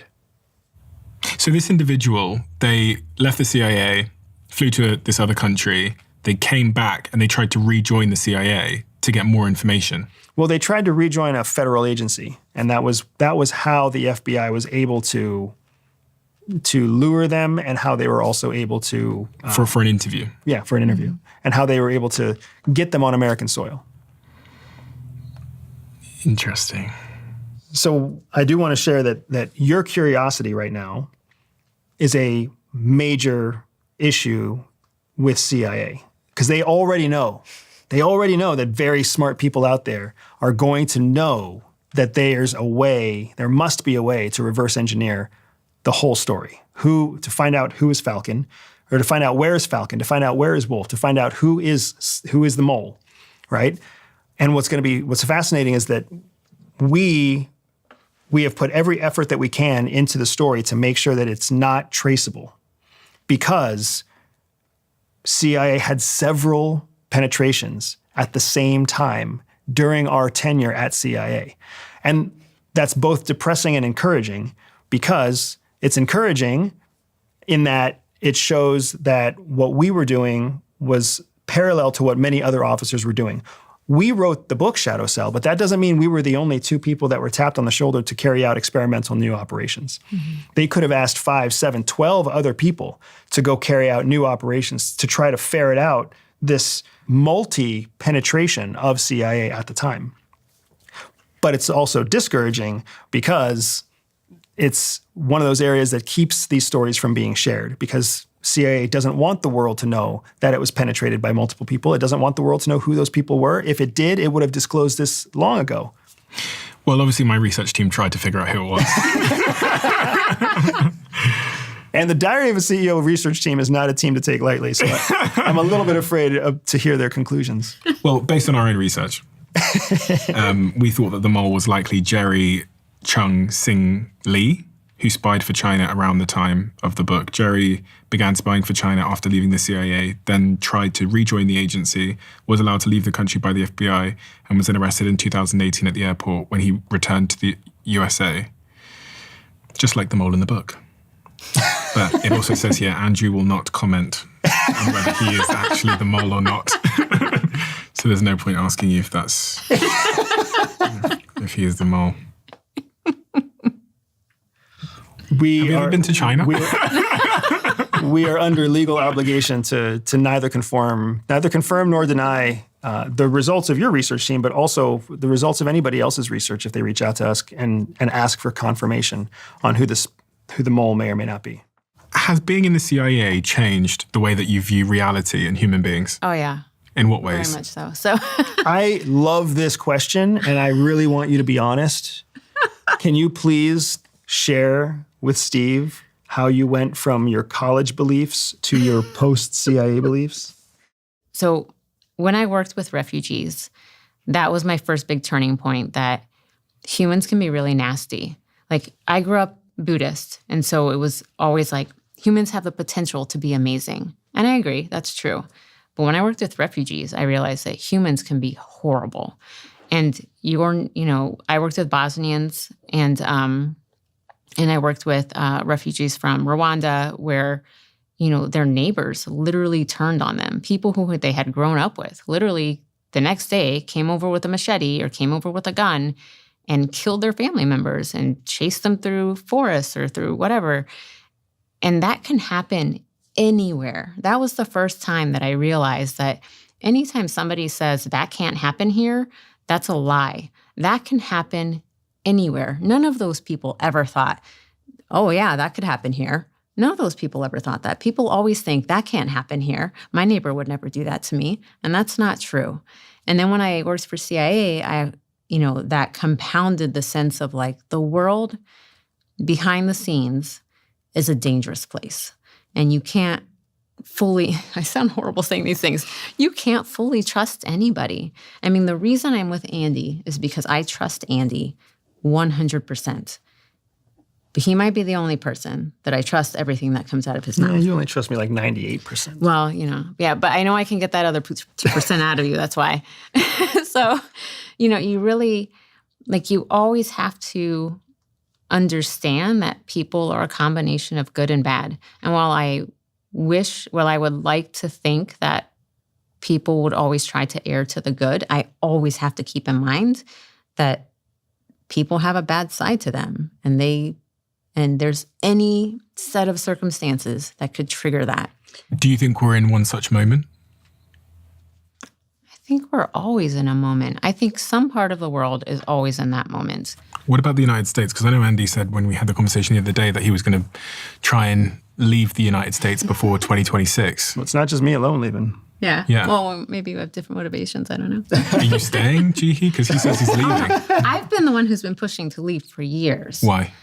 How would you sort of summarize the situation that the Western world and the United States are in right now, from your perspective, with what you know? Are these good times?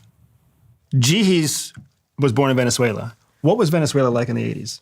Oh, it was nice. It was one of the world's best economies. It was a thriving democracy. It was an excellent place. With a large wealth gap. Jihi's parents, her father, we came from a wealthy family, a wealthy Venezuelan family. That's how they moved to Japan. It's not easy to pick up and move a family of 4 to Japan, or a family of 3 and then have a child in Japan, right? All of that wealth that they had in 1980 when Jihi was born was gone in 1989. Just a few years later. Yeah, I think 85 maybe. 5 years. And Venezuela went from being one of the most successful, thriving democracies with a strong economy. It went from that to what it is now. There is no shaking that reality from Jihi or from her family. So if there's anybody in the United States right now who is acutely aware of how fast everything can go sour, it's my wife. And that's why what I certainly find is this uncompromising commitment to moving, in large part because you can't wed yourself to any one system unless you want to be available to the detriment of that system. Yeah, I believe in being mobile. We rent, we don't buy. As you might have been able to tell, I'm absolutely fascinated by the psychology behind high-performing sports teams. I think it started with my love for Sir Alex Ferguson as a Manchester United fan. So when I was told about a new Netflix series that covers the rise of the Dallas Cowboys, it immediately piqued my interest. And this isn't because I'm mad about American football. I'm not. I don't even watch it. But I do know about the Dallas Cowboys, and for a lot of Texans, they're much more than a sports team. I watched this series, and it is absolutely brilliant. It centers on Jerry Jones, an oil businessman with no football background who bought the Cowboys in the late 80s and transformed them into the most valuable sports franchise in the world. It's all about how one guy assembled a powerhouse team in the 1990s made up of legendary players and coaches, and through fearless decision-making, led his team to 3 Super Bowl victories. And I really enjoyed it. And I think you might too. Check out America's Team, The Gambler and His Cowboys, which is streaming right now only on Netflix. And they now sponsor this podcast.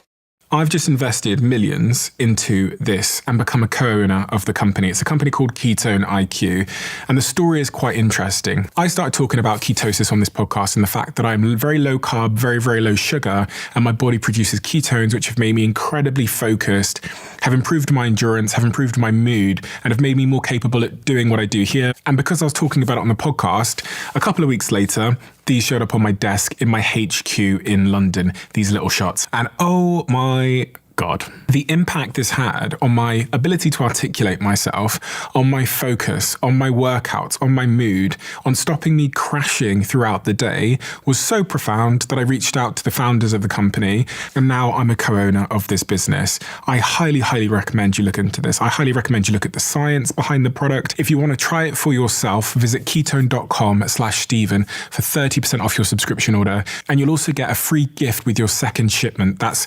ketone.com/Stephen. And I'm so honored that once again, a company I own can sponsor my podcast. Are there any particular skills that people who are trying to be successful in their average life, because this is called the Diary of a CEO, that you learned through your time at the CIA that you think are most useful for people to be successful, however you define that, in their day-to-day lives? The first thing I want to say is that our book, Shadow Cell, talks not necessarily about awesome spies. It talks about how we went back to the basics. We went back to foundational espionage, what we call at CIA sticks and bricks. We gave up all the technology, we gave up all the fancy satellites, we gave up all the drones, and we went back to build off of strong foundations. And we didn't do that because we're smart. We did that because the terrorist groups that won the global war on terror were using bricks and stones and sticks. And they were winning over an American Department of Defense that had a $900 billion budget every year. We spent $8 trillion in the global war on terror only to evacuate Afghanistan. All of that happened because they were using foundational tools that we couldn't crack. And in the Shadow Cell, that's all we did. We used foundational tools that proved to dominate time after time. And there's so much in everyday life, and there's so much in business, from marketing to sales to budgeting to hiring practices to, annual and semi-annual reviews. There's so much that businesses can take from this basic idea of never let go of the foundations, never let go of your sticks and bricks. What advice would you give to the average person? Generally in their life, about how to live a good life based on what you've seen, what you know now, and how you look at the world? For me, a good life is a life spent doing the things you want to do, the things that bring you joy, when you have the age and the energy to do them. It makes me super sad whenever I meet people who wait until their 60s and they retire to be free, to try and travel. And that's when they focus on learning the guitar, and that's when they focus on art, and their body just can't keep up with them. Their body can't travel like it used to travel. They have a shake in their hand. They can't paint anymore. But they believed for 30 years that it would be better when they retire, instead of acting on it right now. And for me, it's all about finding joy in the moment today.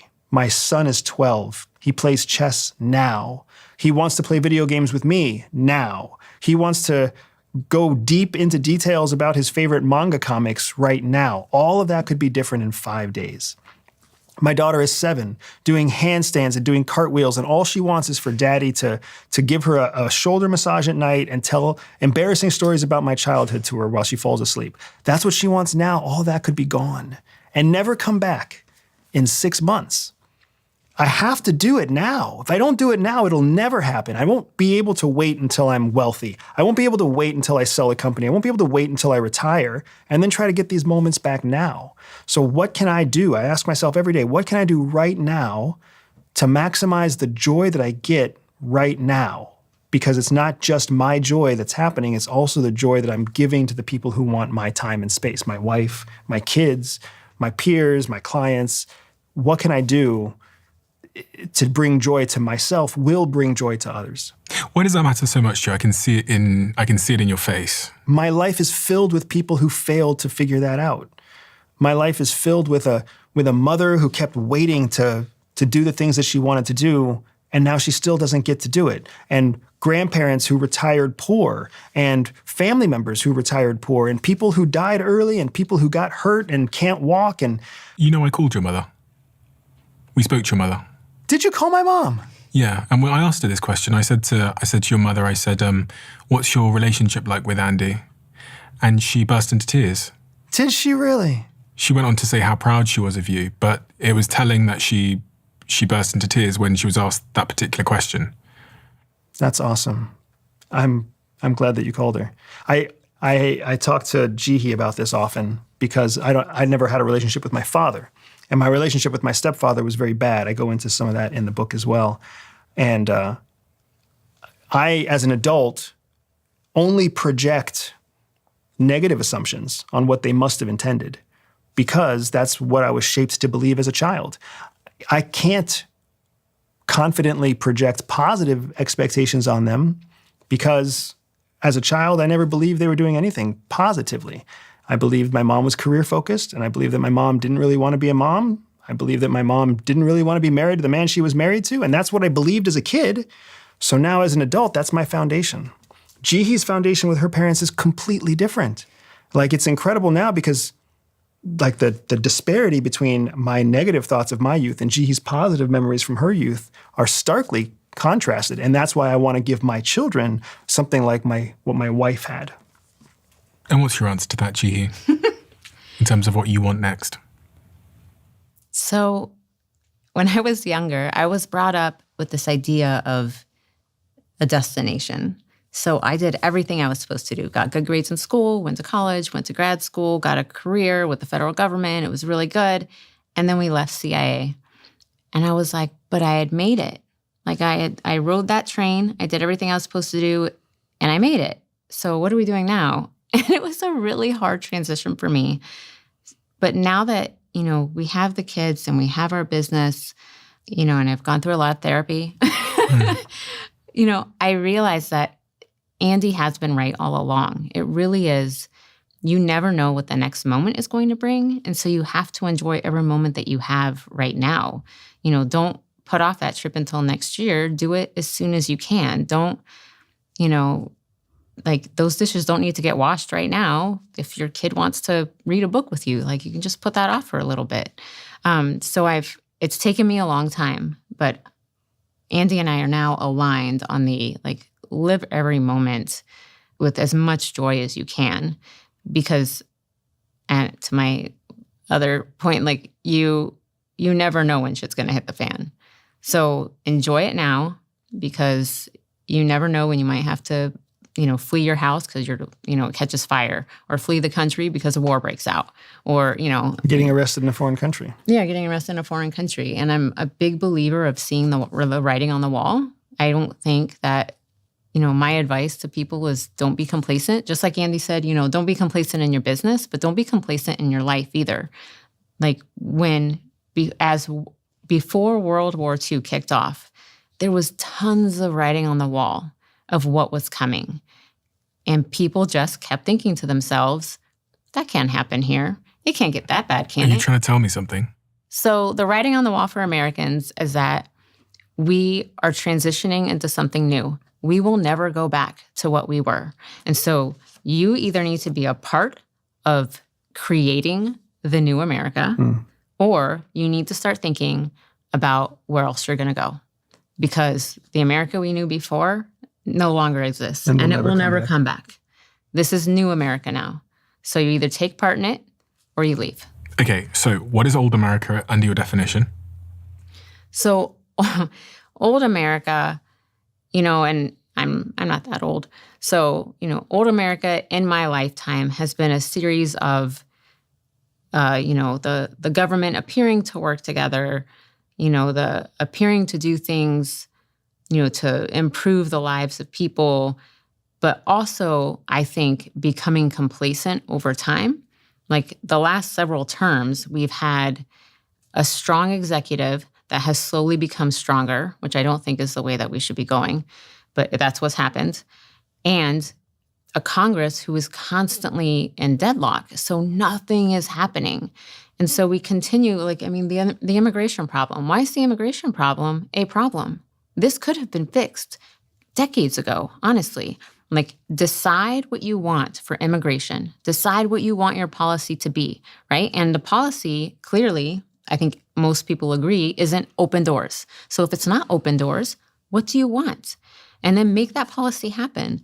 So, I think we've had a history now of an executive getting stronger. For some reason, the American people want a strong man. So when you say the executive, you mean the president? The president, yeah. The president's getting more power to do things? Yes. For a period of time, Yeah. it was because Congress didn't want to make their own decision, so they pushed the power to the president.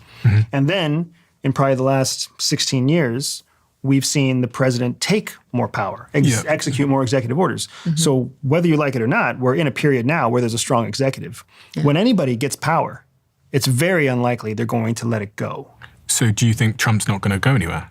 I think the executive, Trump is the current executive, whoever the next executive and the executive after that, they will continue to retain their executive powers. Yeah. But this doesn't benefit them to let go of the office of the executive's powers. So, Jihi, if that's the old America, where it got slightly more complacent, there was more power and increasingly more power given to the president, you're saying we're in a transitional moment now. What does that new America look like on the end of that transition, in your view? So I don't think we have a good idea of what it's going to look like. I think the current administration is taking a lot of risks that I find interesting. Interesting is a very neutered word. What is the real word?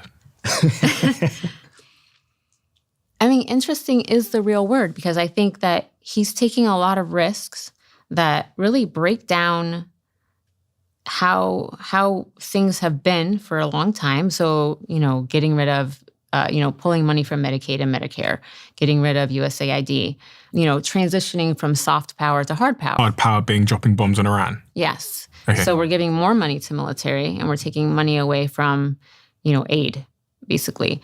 So we're making that shift. We're making, various economic shifts, immigration shifts. And I think there's a lot of unnecessary panic about all of it because whether I agree with his methods or not, I think that we just have to wait for things to settle out. And if something doesn't work, I think he's the type of guy that's going to take another risk and see if he can fix it. Or that if it doesn't work by the time the next administration comes in, they'll have to do something with it. Nothing stops, everything keeps going. So, I don't know that America is heading for a future that I want to be a part of. I think that's a true statement. But I think there's a lot of Americans out there who this is the path that they want to take. What is your perspective on everything Jihi just said? The transition that's happening right now is a transition where the American people have to decide how much they want to get involved and how much they want to let other people just do it for them. And Donald Trump is I'll do it for you kind of guy. And Joe Biden was also an I'll do it for you kind of guy. And Obama was an I'll do it for you kind of guy. And we are electing people who will do it for us. Do what for us? Whatever nasty thing we don't want to deal with, budgeting, currencies, hard work, foreign trade, foreign relations, wars, we want to be able to just talk about it without having any blood on our hands. So we push that responsibility to our government, when in fact, our founding fathers were the opposite. Our founding fathers were, hey, the blood is on all of your hands.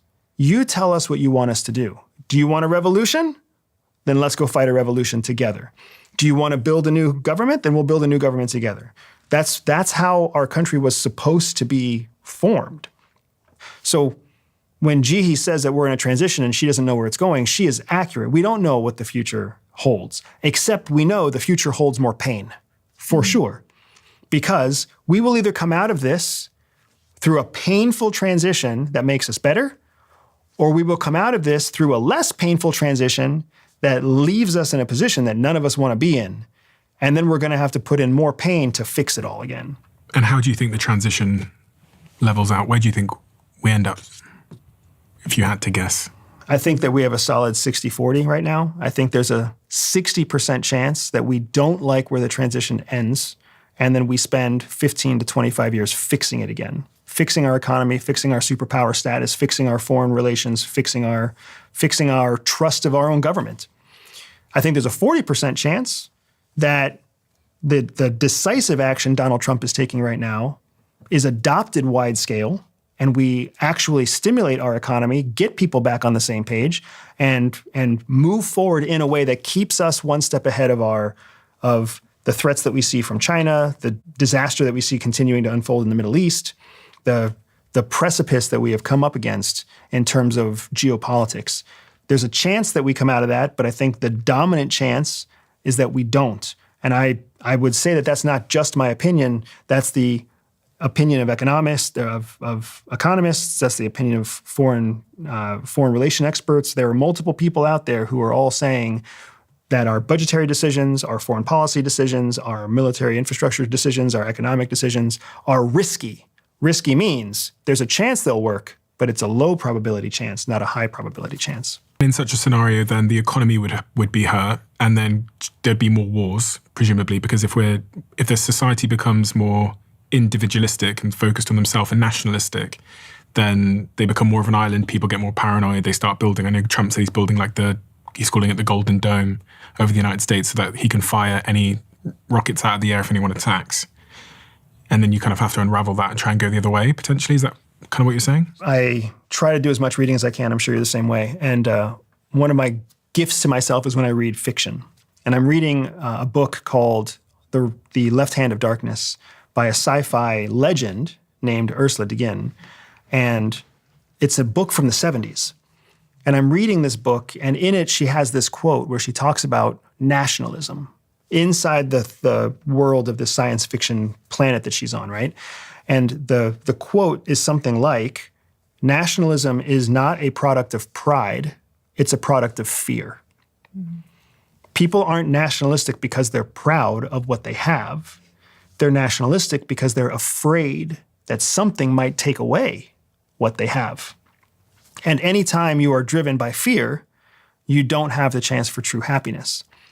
And what I found in that passage from the sci-fi book was really very insightful to what I see happening across the United States. We're all nationalistic, left and right, gay and straight, whether you are old or young. We're all nationalistic. We all love our country. But the things that's driving so much of our nationalism is this fear of the other side. Not a fear of the collapse of our society, not the fear of some rising power across the ocean, but for some reason we're more afraid of our neighbor than we are afraid of the real threats that are out there. Because at the end of the day, California and Mississippi have much more in common than the United States and China. But for whatever reason, we get so distracted and so confused with our own infighting that we don't realize that infighting is exactly what all of our adversaries, from Russia to North Korea to Cuba to even Bulgaria, which is a NATO country that's pro-Russia, our infighting just helps them. And what's the potential worst case scenario of that infighting? Because people think, okay, it just means people are going to pop off at each other on X and Twitter and social media, and they're going to scream at each other, and then gridlock is the biggest challenge. I don't believe that we're going to be going into any kind of civil war in the United States. We're not going to shoot each other. We're not going to go machete our neighbors. Not now. But gridlock is going to lead to economic collapse. Economic collapse is going to lead to very real individuals having very real problems, which is going to lead to an increase in criminal activity. People will steal from each other. People will steal from stores. People will, lie and hurt each other to try to take care of their own. And as that society starts to collapse and we become more and more tribal again, all very predictable, all case studies that we've seen all over the world, as we become more and more tribal, then we will become fed upon by our adversaries who don't have the same problem. When you said gridlock is the first sort of domino that falls there, what is gridlock? I see gridlock as policy gridlock. We don't know how to move forward with Israel. We don't know how to move forward with the budget. We don't know how to move forward with whether or not we ratify these election results, right? And in the time that we don't know how to move forward, it creates an opportunity for somebody else to bypass the democratic process and just dictate the outcome. And that series of dictations makes it so that the outcome is less collaborative, less well thought out, less well defined, less palatable for more people. And then that distrust kind of continues on. We do live in a moment now where the distrust for government is higher than it's been in a long time. We see the largest decline in American currency that we've seen in decades and in the better part of a century. We see a lack of public trust. We see consistent presidential approval ratings below 50 for every president that comes through. We are in a place where the people just don't trust their own government. And I would say that that's not such a big deal, except that we are the wealthiest country in the world. We are the largest military in the world. We are the largest producer of financial tools and the largest producer of weapons. We are a big fucking deal to not have our shit together. Welcome to the United States. Shadow Cell, an insider's account of America's new spy war by Andrew Bustamante and G.H. Bustamante. It is a fascinating book because usually the public doesn't get to read books like this. And for the reasons you said, because they're so highly scrutinized and then ultimately decided to be confidential by the CIA. But this one managed to get through. So I highly recommend everybody reads it. We've touched on some of the surface level elements of this, but if you want the details of what happened, then this is a good book to read. But it also just gives you a window into a world that most of us live in ignorance to because we don't realize these things happen. It's actually from doing this podcast that things that I thought were conspiracy theories became not conspiracy theories. You know? Yes. Because before I started this podcast and started to speak to people like you and other guests that I've had, I thought that, I was watching podcasts and thinking, no, that's bullshit. That doesn't happen. These are like spies, that's not going to happen. There's no way that like one country spies on another. There's no way that like, people go undercover into countries and get secrets and do all these crazy things. I thought that was movies. But actually that happens and all countries are doing it to each other. And I imagine even the United States is doing it to some of their allies. Like I imagine the United States probably has spies in the UK, for example. The United States doesn't claim to spy on the Five Eyes countries, and the Five Eyes have all claimed not to spy on each other, but that's just a claim. We have a closing tradition on this podcast where the last guest leaves a question for the next guest, not knowing who they're leaving it for. And the question left for both of you to answer individually is, how did a mistake you made shift the trajectory of your life in a way you could not have predicted? I would say that the mistake I made that truly shifted the trajectory of my life was staying with my ex-boyfriend for so long, because we'd been together a year, and I knew it. Then the relationship was already troubled, and I was applying to the Peace Corps right out of college. But I also knew that if I joined the Peace Corps and I went overseas, the relationship wouldn't survive. And for some reason, I chose the relationship over Peace Corps. And because I chose the relationship over the Peace Corps, I ended up going to grad school so I could stay with him. And then because I went to grad school and the relationship drained me of all of my money, I ended up applying to the CIA. And if I hadn't been in that relationship, I never would have joined the CIA ever. I never would have met Andy. I wouldn't have the kids I have right now. I wouldn't have the life I have right now. So arguably a mistake to stay in a bad relationship for 7 years, but I wouldn't be where I am today without that. It's hard for me to answer the question because I keep finding myself coming to the same conclusion that Jihi came to, that all of the mistakes that I think about making all led to a sequence of events that brings me to where I am now. So I'll actually give a more recent example that is changing the course of my life right now. In 2023, I hired the first executive into my company, the first kind of equal executive to me as a CEO. And I hired that person because they came well recommended. I hired that person because they had a long track record of success. I hired that person because they seemed to understand a lot of things about business that I didn't understand, and it was time for me to scale. And it was an important thing for me as a CEO to lead the charge by hiring the right people. And then in the following 16 months, that person lost the company individually $500,000 and then put us into debt almost another $215,000. So a giant $730,000-ish mistake in one 16-month period of time. And throughout that whole time, I saw the mistakes. I saw the errors. And I kept convincing myself not to take action. I kept thinking, this is just what scaling must look like. This person must know what they're doing. Like, you have to spend money to make money. We have to We have to prepare for the future. Like I kept rationalizing every step. Oh, this was just a misunderstanding. Oh, this was something that will pay off 6 months from now. And then, that 16 months kind of ended in March of this year. And I'm staring at a healthy company that has $0 in its checking account that's carrying hundreds of thousands of dollars in debt. And I realized I can't let somebody else try to do this because nobody cares as much as I do. I'm the owner. I'm the CEO. The company was built because of my passion for the lessons and my passion for the people that we serve. We're co-owners of the company together. Jihi believes in me and she trusts me, and I can't violate that trust by continuing to think that somebody else can do it better. So I removed that person from their position. I radically changed the company. And within 3 months, we are back into a profitable statement. We are months away from being able to pay off all the debt that we had gathered.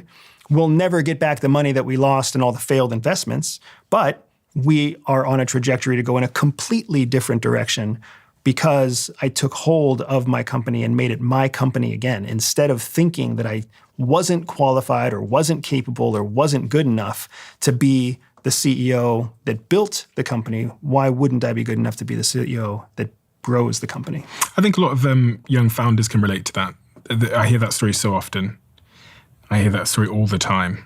I've heard it for many, many years of the founder that starts a business and then basically gets like gaslighted by, oh, this person's an executive. They've done it for 26 years, so they must know what they're doing. I'll give them a massive salary. I'll give them control. And then they make a set of decisions, which because you've not walked that path before, you're unable to have high conviction as to whether those decisions are good. But because they are so expensive and their decisions are so expensive, you kind of have to go with it.